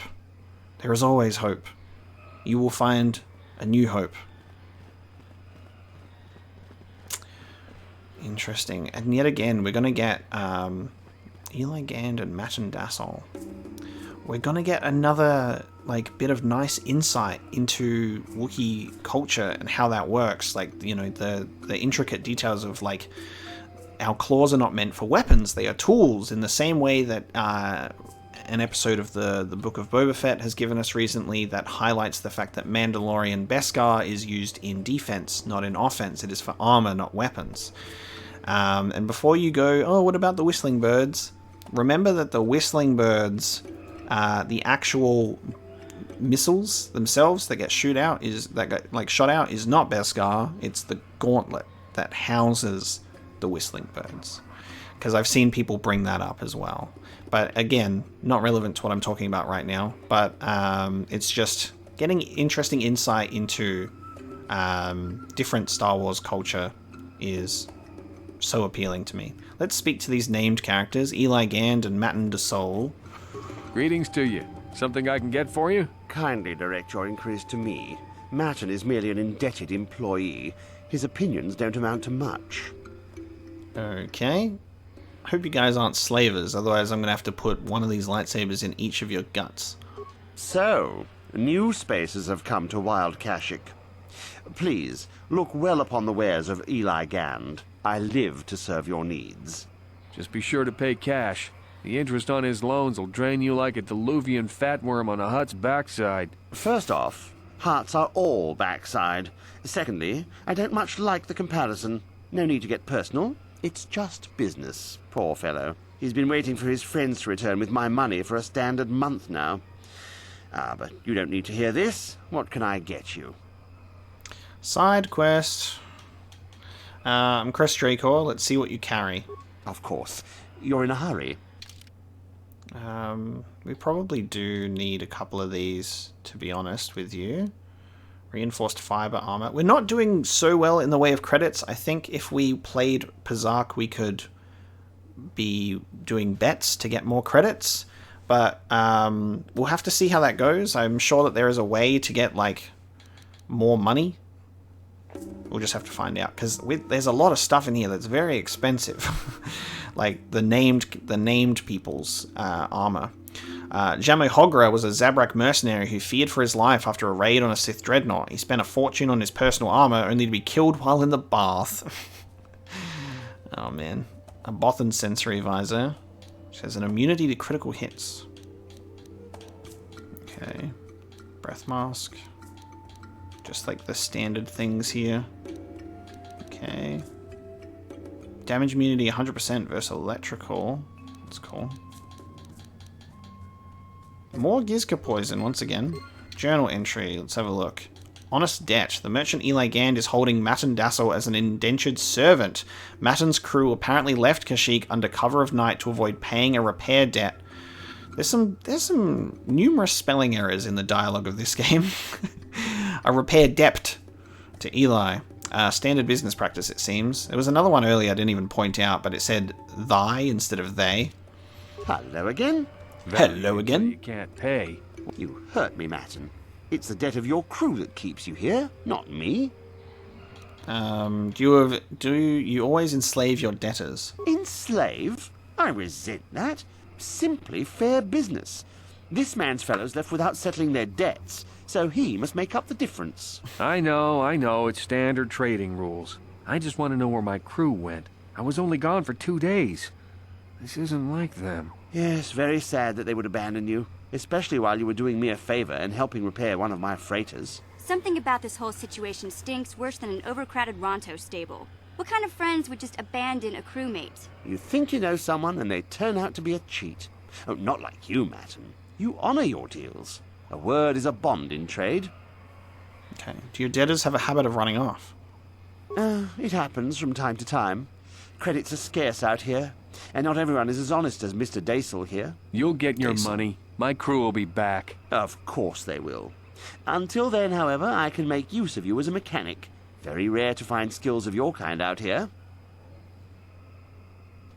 Alright, we'll leave that question for now, because I'm not looking to buy this man, but we'll see if we can find more information about the crew. If they've gone elsewhere, they might be on another planet, so we'll see. Fuck it, we'll ask. Oh, it isn't about the amount. After all, as a skilled mechanic, Matin is worth much more than what is owed. Oh, you flatter me, Eli. I guess we're best buddies now. As I was saying, it's a matter of principle. I'm nothing if not honest in my dealings, and I demand the same. He'll be free to go when his friends turn up and the debt is paid. I honor my deals. Let no one say otherwise. Okay. Oh, I'm not looking to settle some of his debt, but I will ask the question just to see then. Thanks, but no thanks. No offense, but there's no point in exchanging debt to Eli with debt to you. Besides, he is a hard worker. I'd prefer to keep him. Yeah, okay. We'll have to find this crew then. See you soon, I hope. Always open. Okay, interesting. It's very interesting to see Kashyyyk. Ah, this will be Zerka Corporation because it's man-made over like this type of like architecture. Let's steal things. Give me stuff to steal. Zerka scientist. Welcome to Adean. I trust you will find our facilities Adean. pass inspection. Zerka Corporation is very efficient. You have nothing to be proud of, fool. I'm sorry, I don't understand Wookiee speak. Shiri-Wook, I think it's called. Shiri-Wook. What did the Wookiee say? You work on Kashyyyk and don't understand their language? Yeah, so it's Adean. Okay. Zerka Corporation calls the planet Adean, and no, Adean. I don't understand the language. The local Wookiee leader has made it so we don't need to. Wookiees are unable to speak Basic, but for the last decade, the residents of all local villages have been trained to understand it. Ah, okay. So trained to understand it, but not to speak, which is pretty common from what I understand with Wookiees. What good would that do? Why would a Wookiee leader do that? I understand he works very closely with Zerka Corporation. He wants his people to work well with us. It eases tensions. And it makes my people more desirable as slaves. What did he say? I don't usually have a translator I can ask. That knowing Basic just makes his people better slaves. I just work here in the lab. I don't have anything to do with the taking of slaves. How convenient. All the benefits with no guilt. I don't have to justify myself to you. I do good work here. If you're looking for trouble, go somewhere else. I want to ask you questions about this planet. I'm sorry, but Director Janos will see to your questions. I must continue my work. Director Janos. Answer my questions, Beyond. What is your job here? I'm conducting experiments on various samples of indigenous plant life. There may be untapped pharmaceutical resources here. Of course, that will take some time, and the Wookiees are a more immediate source of income. Please, I must return to my work. Okay. Goodbye for now. Farewell. Alright. Zerka Liaison Officer. I guess I should be grateful I'm on Kashyyyk. I could have been posted to Taris. True. Excuse me? You're just keeping one in the foyer. Whose head am I slicing off right now? Local fauna is amazing. If I could isolate why the trees grow so big, it would be worth more than 1,000 Wookiee slaves. Zalbar, are we about to fuck up this guy? Are we about to fuck up Janos? Greetings again. How can Zerka Corporation serve you during your visit to Adean? There it is, G5623. Tell me about the planet. You called it G5623 before. G5623 is the numerical designation. The galactic basic name is Adean, chosen by corporate ballot among stockholders. It would seem you are already acquainted with this world, given your choice of traveling companion. I've been away for a very long time. You let the beast speak for you? You allow it more liberties than most of our customers.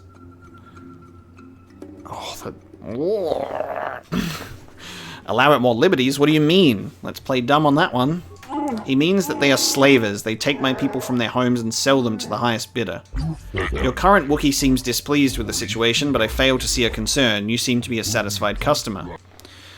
Zalbar is not a slave. He has pledged a life debt to me.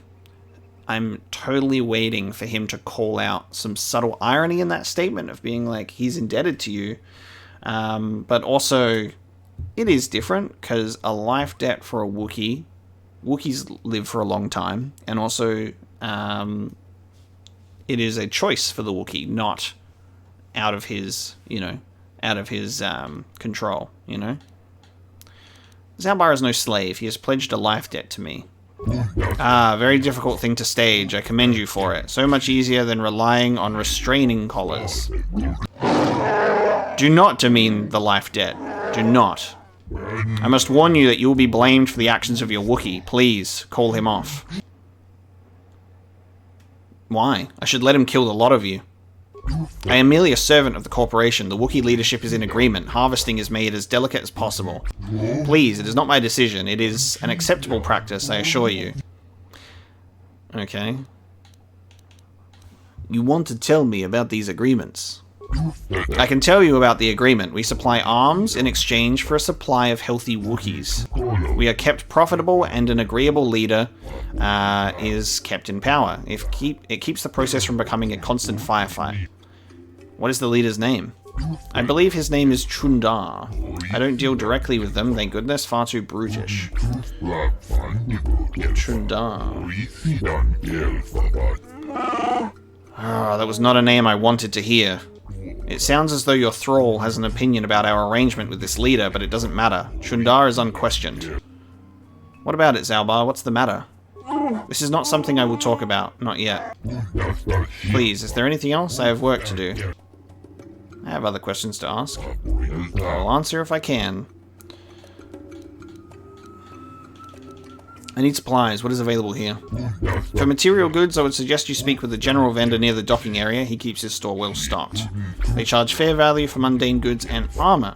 If it is weapons you want, you will need to deal with the Zerka representative. That would be me. If you're here to purchase local species, however, you must wait for a licensed Zerka Corporation trader to return from deliveries outside the system. What weapons do you have? Zerka maintains a well-stocked armory that is open to all of our valued customers. Let's have a look. Bothan stun stick. Bothan discord gun. Last resort weapon should espionage fail and a quick retreat be called for. It is effective, but the Bothans would prefer that it would not be needed. You know what would be awesome for our final party member? It doesn't look like it because it looks like a bald man. But, like, having a Bothan party member would be awesome. A cryo band grenade. Super cooled liquid. They're very expensive, these ones. Vibration cell, an upgrade item. Okay. I guess we'll come back here for now. I hate this. I'm gonna come and free all the Wookiee slaves, dude. Seems like the best thing. We will have to come back to that. So, Zalbar is also aware of Chundar as a person as well. Mission, is that you? It's me, Lena, remember? I was dating your brother back Whoa. on Terrace. Lena? Whoa. What are you doing here? Where's Griff? I'm just passing through. Griff and I broke up a few months after we left Terrace together. Probably for the best. Your brother can be charming, Mission, but he's bad news. Don't you start trashing my brother, you cantina rat. Take that back or I'll smack you so hard your head tails will pop off. Mission, what's wrong with you? Why are you acting this way? Damn. Alright, it was a good idea to have Mission instead of HK after all. Only a few months after Taris. You took her brother away and left her all alone on Taris.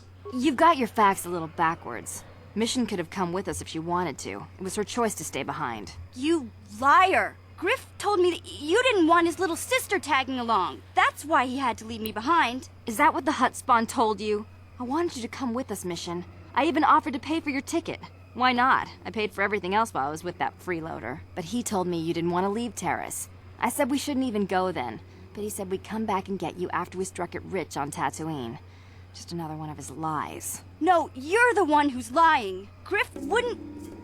He wouldn't try to leave me behind. That's not good. I don't know. It does seem like quite believable, unfortunately. Damn. Why should we believe you, Lena? Think about it. If Griff wasn't trying to ditch you, Mission, then why didn't he tell you where we were going? After we left Terrace, he told me looking after you was holding him back. Griff's always looking to blame other people for his own problems. That's why he abandoned you. He did the same thing to me, Ouch. too. as soon as I ran out of money. He started blaming me for all of his problems, like it's my fault his get-rich-quick schemes never work out. Damn. Where is Griff now? Still on Tatooine, as far as I know. Oh, he's on Tatooine. I don't really care anymore. And if Mission was smart, she'd forget about that no-good con artist. But Griff is my brother. I just can't pretend he doesn't exist. If he was here to defend himself, Lena wouldn't be saying all this bad stuff about him. Hey, if you want to talk to Griff, go ahead. Last I heard, he was going to make a fortune working the Zerka Corp mines on Tatooine. But as far as I'm concerned, he's out of my life forever. Griff's better off without you anyway, you table-dancing, brother-stealing home wrecker. I guess that's my cue to leave then. I didn't mean to upset you, Mission. But one day you'll see I'm right about your brother. I only hope it's not too late by then. Damn. Their voices sound so similar that I'm almost sure that it's like the same voice actor just talking to herself. You run into Lena, an old girlfriend of Mission's brother Griff. Lena informed Mission that it was Griff's idea to leave her behind on Taris when they left. She also mentioned that Griff was on Tatooine working on the Zerka Corp mines. Understandably, Mission is eager to speak with him. Okay, so we have an update on Mission's mission. I want to talk to you about your brother. Don't tell me you believe Lena's lies. Griff might be working as a miner on Tatooine, but the rest of her story is Bantha Poodoo. You can't trust someone like her. At least Griff's free of her clutches. I'd like to go speak to the Zerka Corp rep on Tatooine if we have time. Maybe I can arrange to see my brother again. Okay, we'll find your brother, Mission. I just hope he's not in any kind of trouble when we do. Interesting. I'm pretty curious about that. But maybe we can revisit Tatooine a little bit later. Hold here, Spacer. Zerka Corporation doesn't recommend traveling in Wild Adean. Katarn attacks are especially bad right now. Wookiee hunters usually keep numbers down, but I think they leave certain areas infested, just hoping a Zerka guard will get killed. Katarn attacks. A wild Kyle Katarn appears. Kyle Katarn is an ancient being, and over time he eventually becomes more and more human as we get to the time period of Dark Forces. What do you know about the Wookiees? You're the Wookiee lover. Why don't you tell me about them? I'm sure you're real close friends. What the fuck, bro? Keep your pet on a leash, or you'll be wearing him. I've no love for these animals. I've seen guards ripped to shreds. Maybe I should just let him rip your arms off. I don't take kindly to threats. Don't test me, Spacer. We've more than enough firepower to bury you here. You haven't warned me. I'm a nice person. You like me. Ah, you ain't so bad. Was there anything else you needed? What can you tell me about Zerka Corporation? I don't talk to Wookiee lovers. Oh. Get rid of your rug, and maybe I won't have you shot. Jesus. Alright, maybe I'll do this again. Hold on. Maybe I should just let him rip your arms off. I don't take kindly to... You haven't warned me. I'm a nice person. You like me. You ain't... I'm going past you. I paid the landing fee. I won't stop you, but you leave this area at your own risk. We're here to protect the company, not you. Alright, dickhead. To the Great Walkway.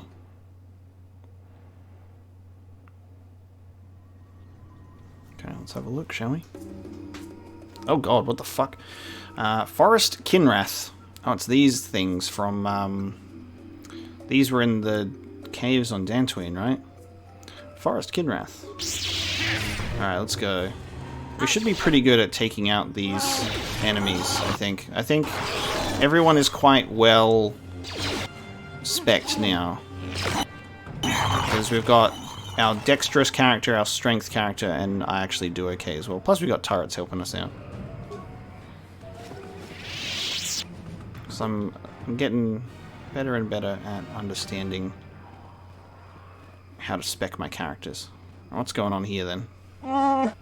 Can you sense it? The wind, the sound, the smells. I feel it all now that we are away from the spaceport. This walkway is new, probably built by the slavers, but I remember the trees. My village is not far from here. What can I expect to encounter? I'm sorry, I don't know. It has been so long since I left. I only know the way things were, and many things have changed. I must warn you of one thing. I don't know if I will be help or hindrance to you here. My father was very powerful, a chieftain. Perhaps his feelings have mellowed, but if my brother had his ear all this time, I may be very unwelcome. I wonder if Chundar is his brother, and that's why he doesn't want to talk about it. Zalbar and Chundar. Seems like it could be quite likely.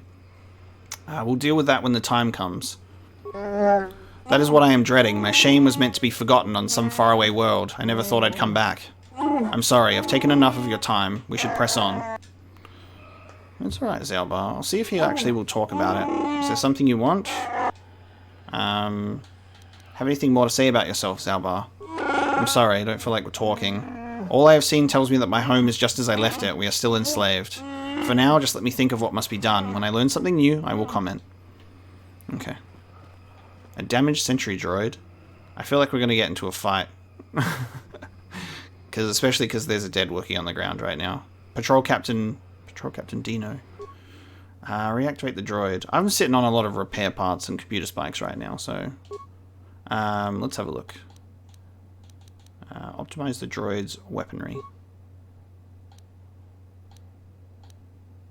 We don't have to do too much to it, because we're already pretty good. It's got maximum firepower. Leave it alone.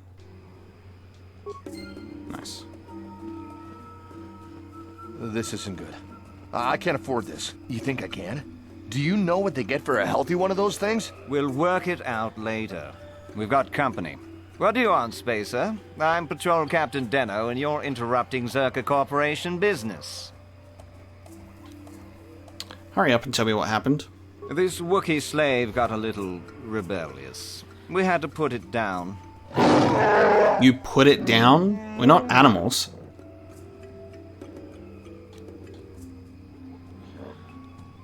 I don't know if that is a comment of me reassuring him, like that I feel the same, or whether it's me being patronizing. It seems like it's a patronizing statement. I'd rather not say that. Zalbar, let me handle this. But their disregard for the life of this Wookiee is too much. Okay. Actually, I will check. Okay, I'll do this. Does this make you mad, Zalbar? I bet it does. What are you getting at? Do you want these men dead? I would not need much encouraging.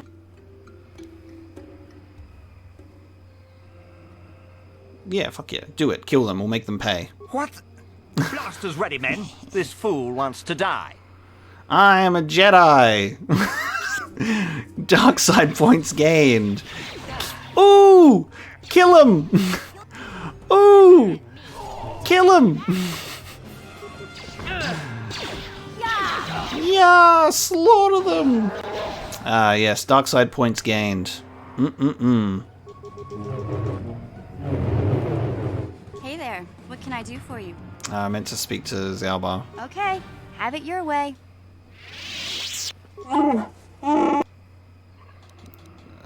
Okay. I don't think he had... Okay. Nothing to say about it, I guess. And now, it just looks like, you know, that the reason that these guys are dead is because of the, you know... Ooh! Zerka Corp resource ID. You know, they're dead because the Wookiee killed them. Is that a quest item? It is. Grants access to a Zerka resource station, which are usually deployed in areas where patrols may need emergency supplies. Most shut down if tampered with to minimize theft.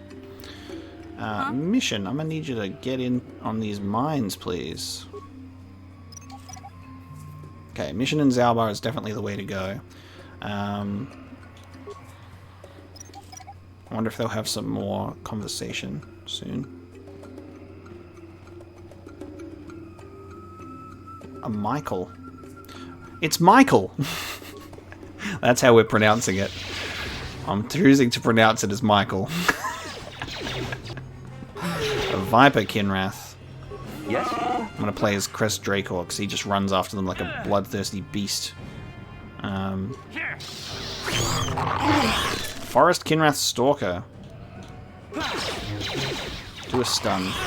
Do a stun. Yeah, there you go. I'm in a bit of trouble. Hold on a second. Okay.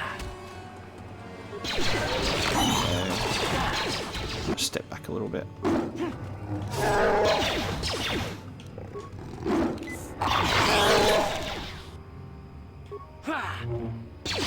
You got this, Chris.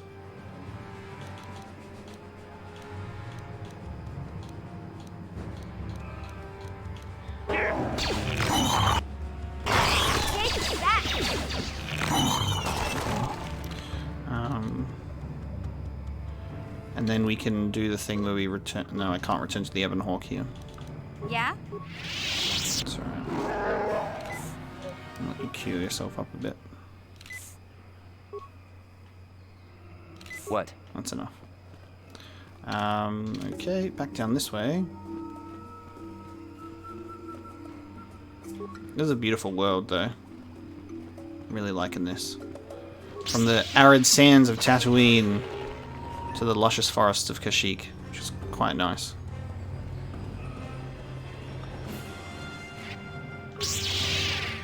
Go get him. These creatures are so weird.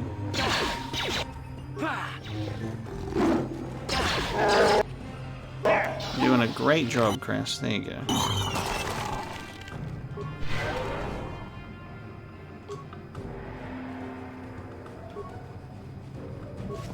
Check this corpse out. Nice. Oh, there's a few of them. Hold on. Let me just do a bit of this. Oh shit. I didn't realize you were coming so close to me.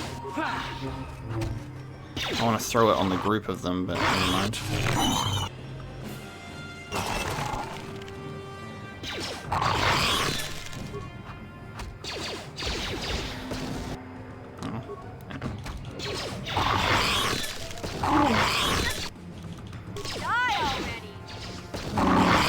Zalbar taking a little bit of damage there.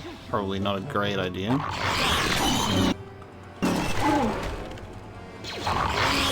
Ooh, hold on. It's an energy shield, not a melee shield, so... Yeah?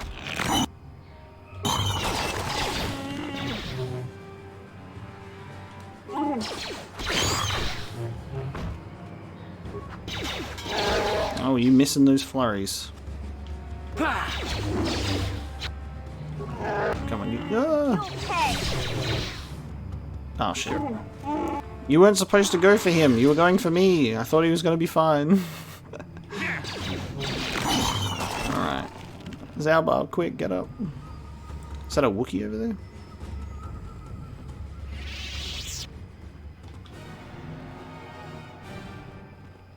It is a Wookiee.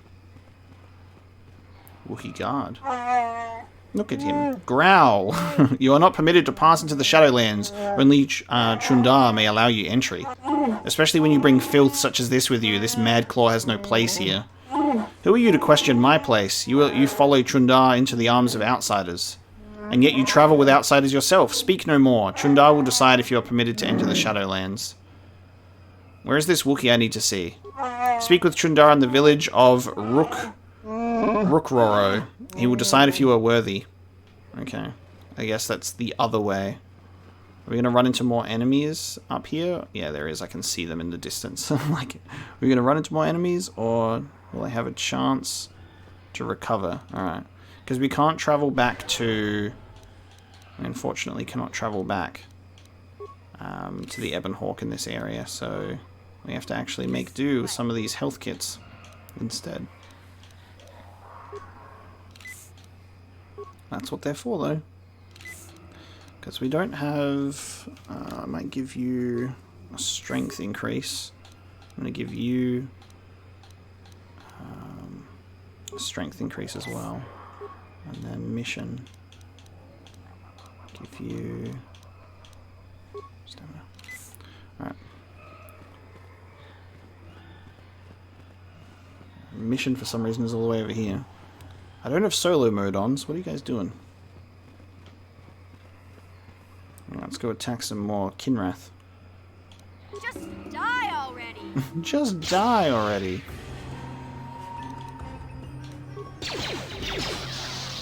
Zalbar, what are you doing? Yes?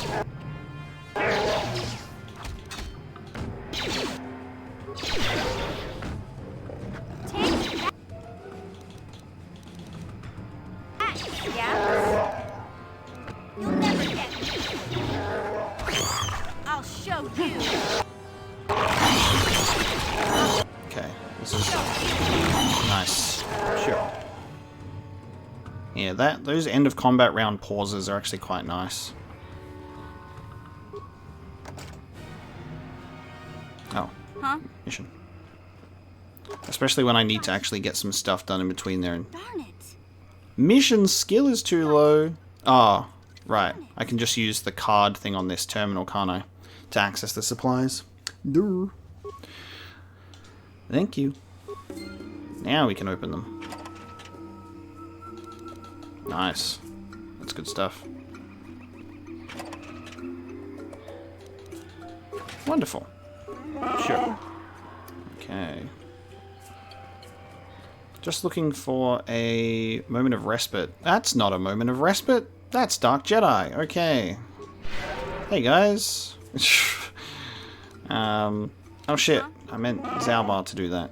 Okay. It's fighting time. Sure. What? What? We might die. So I'm gonna save. Because I haven't saved in a while. And we might die. Let's see. More Dark Jedi. Lord Malak was most displeased when he learned you had escaped Terrace alive. He has Alive? promised a great reward to whoever destroys you. So more Dark Jedi. Okay. I wonder if there'll be. Yeah, you purple lightsaber boy. All right, let's go. I need help, team. Is anyone? What the fuck? Mission's on the ground. Oh, Zalbar's on the ground. Die already. That hurt, I bet. Fucking hell. Oh shit. This is not good.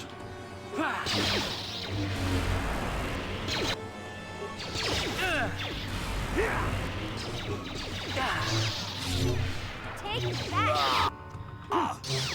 One Dark Jedi down. Okay. Hey! Okay. That's another Dark Jedi down. Okay, we're actually doing not too badly. What? Alright, we actually survived. Nice. What? Mission. Use an antidote on yourself. Okay. Sure. We struggling, but we getting by. Yellow crystal, another double-bladed lightsaber, What? another Dark Jedi robe. They dropped some good stuff. Another crystal, purple lightsaber, and a dueling shield. Next door crystal. Okay, cool. Got some stuff from them. I'll be able to upgrade some of the lightsabers in a bit. Aha! Another... Stop where you are, outsider. You enter the domain of Chundar, chieftain and leader. Stand aside. This human is with me and I want access to the home of my people. Ah, so is Chundar the chieftain? Chundar is like the chieftain. Okay, you have no rights here, Madclaw. The humans should not have brought this taint upon our land. You must answer to Chundar. What does he mean, Zalbar? What taint? He means me. I am the taint you have brought back. Shut up. You are nameless with dishonor, Madclaw. Yours is a foulness that disgusts me. Rah, enough talk. You and the outcast Madclaw will be taken to Chundar now. Oh, wow. So we've just got taken right back. Interesting, and we've got available slots. I just heard my my door, so give me 1 sec. Okay, we can't take Zalbar with us in this one, so I think... I wonder if HK... HK would probably not be the best choice. I wonder what HK feels about Wookiees. I'm either thinking Bastila or HK.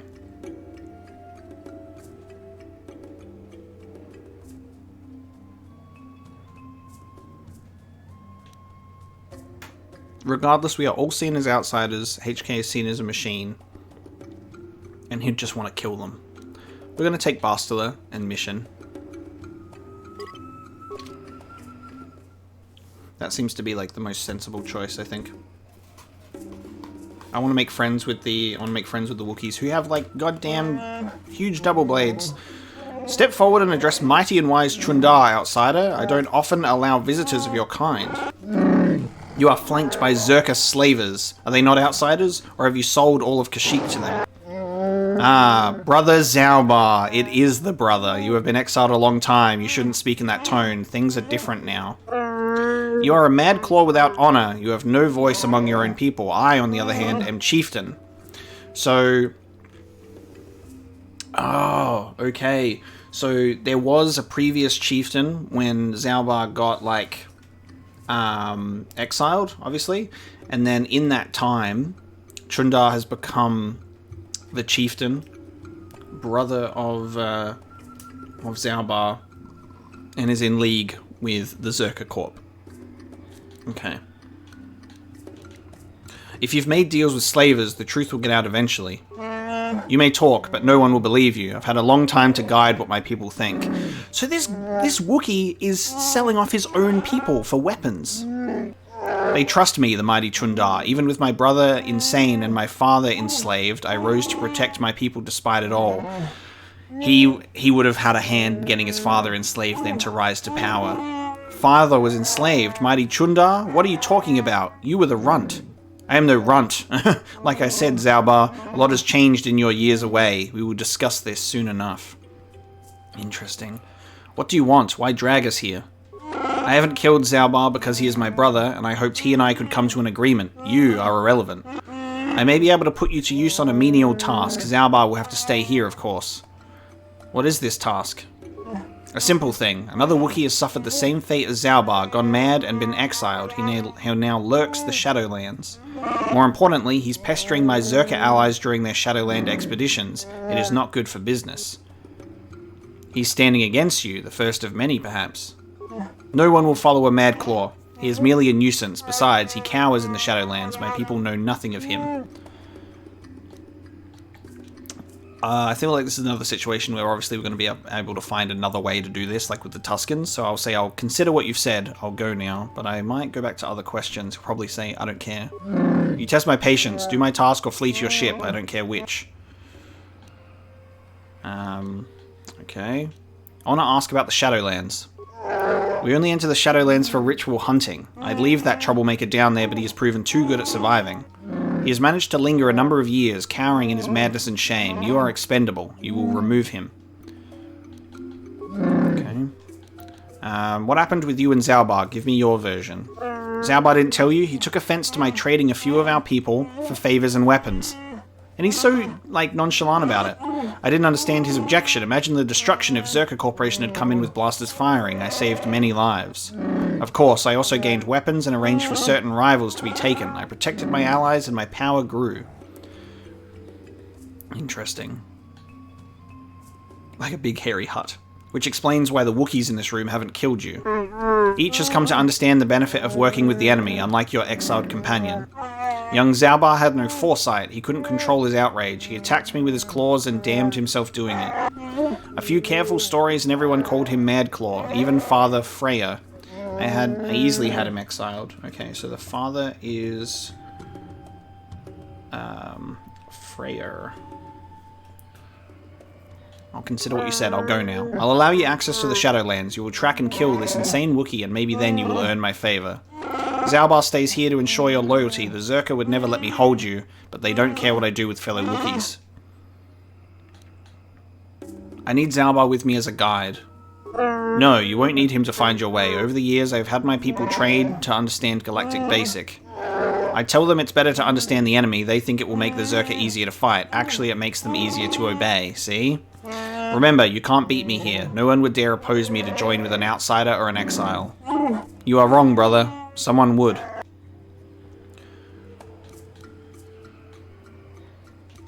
Who are you talking about, Zaubar? Do you speak of Freya, our father? Why? He was the one that ordered you exiled when you attacked me. He went as mad as you when he finally discovered the slavers. He dared challenge them alone and has not been seen since. That was years ago. Let him go, Zalbar. I rule now. I'll take the Wookiees forward, but there are prices to pay. Don't listen, Zalbar. It's not worth it. No more words, outsider. I've given my orders. I can't hold you here, but Zalbar will stay until you kill the Mad Claw in the Shadowlands. Don't worry, buddy. We'll get you out of here. You can count on us. The guards will let you pass now. Leave the village through the northwest and follow the platform to the south and then east. You'll eventually see where Gore Wooken awaits for you. He will lower you to the forest floor. Go. Damn. Family troubles, once again. Except this time on Kashyyyk.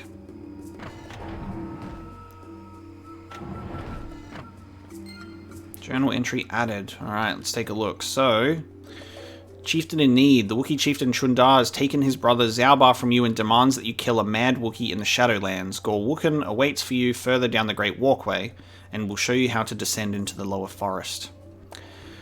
And with that one, guys, we're going to bring this episode of Star Wars Knights of the Old Republic to a close. So thank you so much for watching some more Tatooine adventures, getting Tusken history, Bastila's mother and father, some more story on that, our relationship with Bastila, and now we're on Kashyyyk to help Zalbar out, and we'll see if we can do the good thing on this planet. So thank you so much for watching this episode, and I'll see you next time for more on Kashyyyk. We'll go to the Shadowlands, and we'll see if we can, yeah, like I said, see if we can do the good way, free these slaves, and get Chundar to realize the mistakes that he's made. So I'll see you then.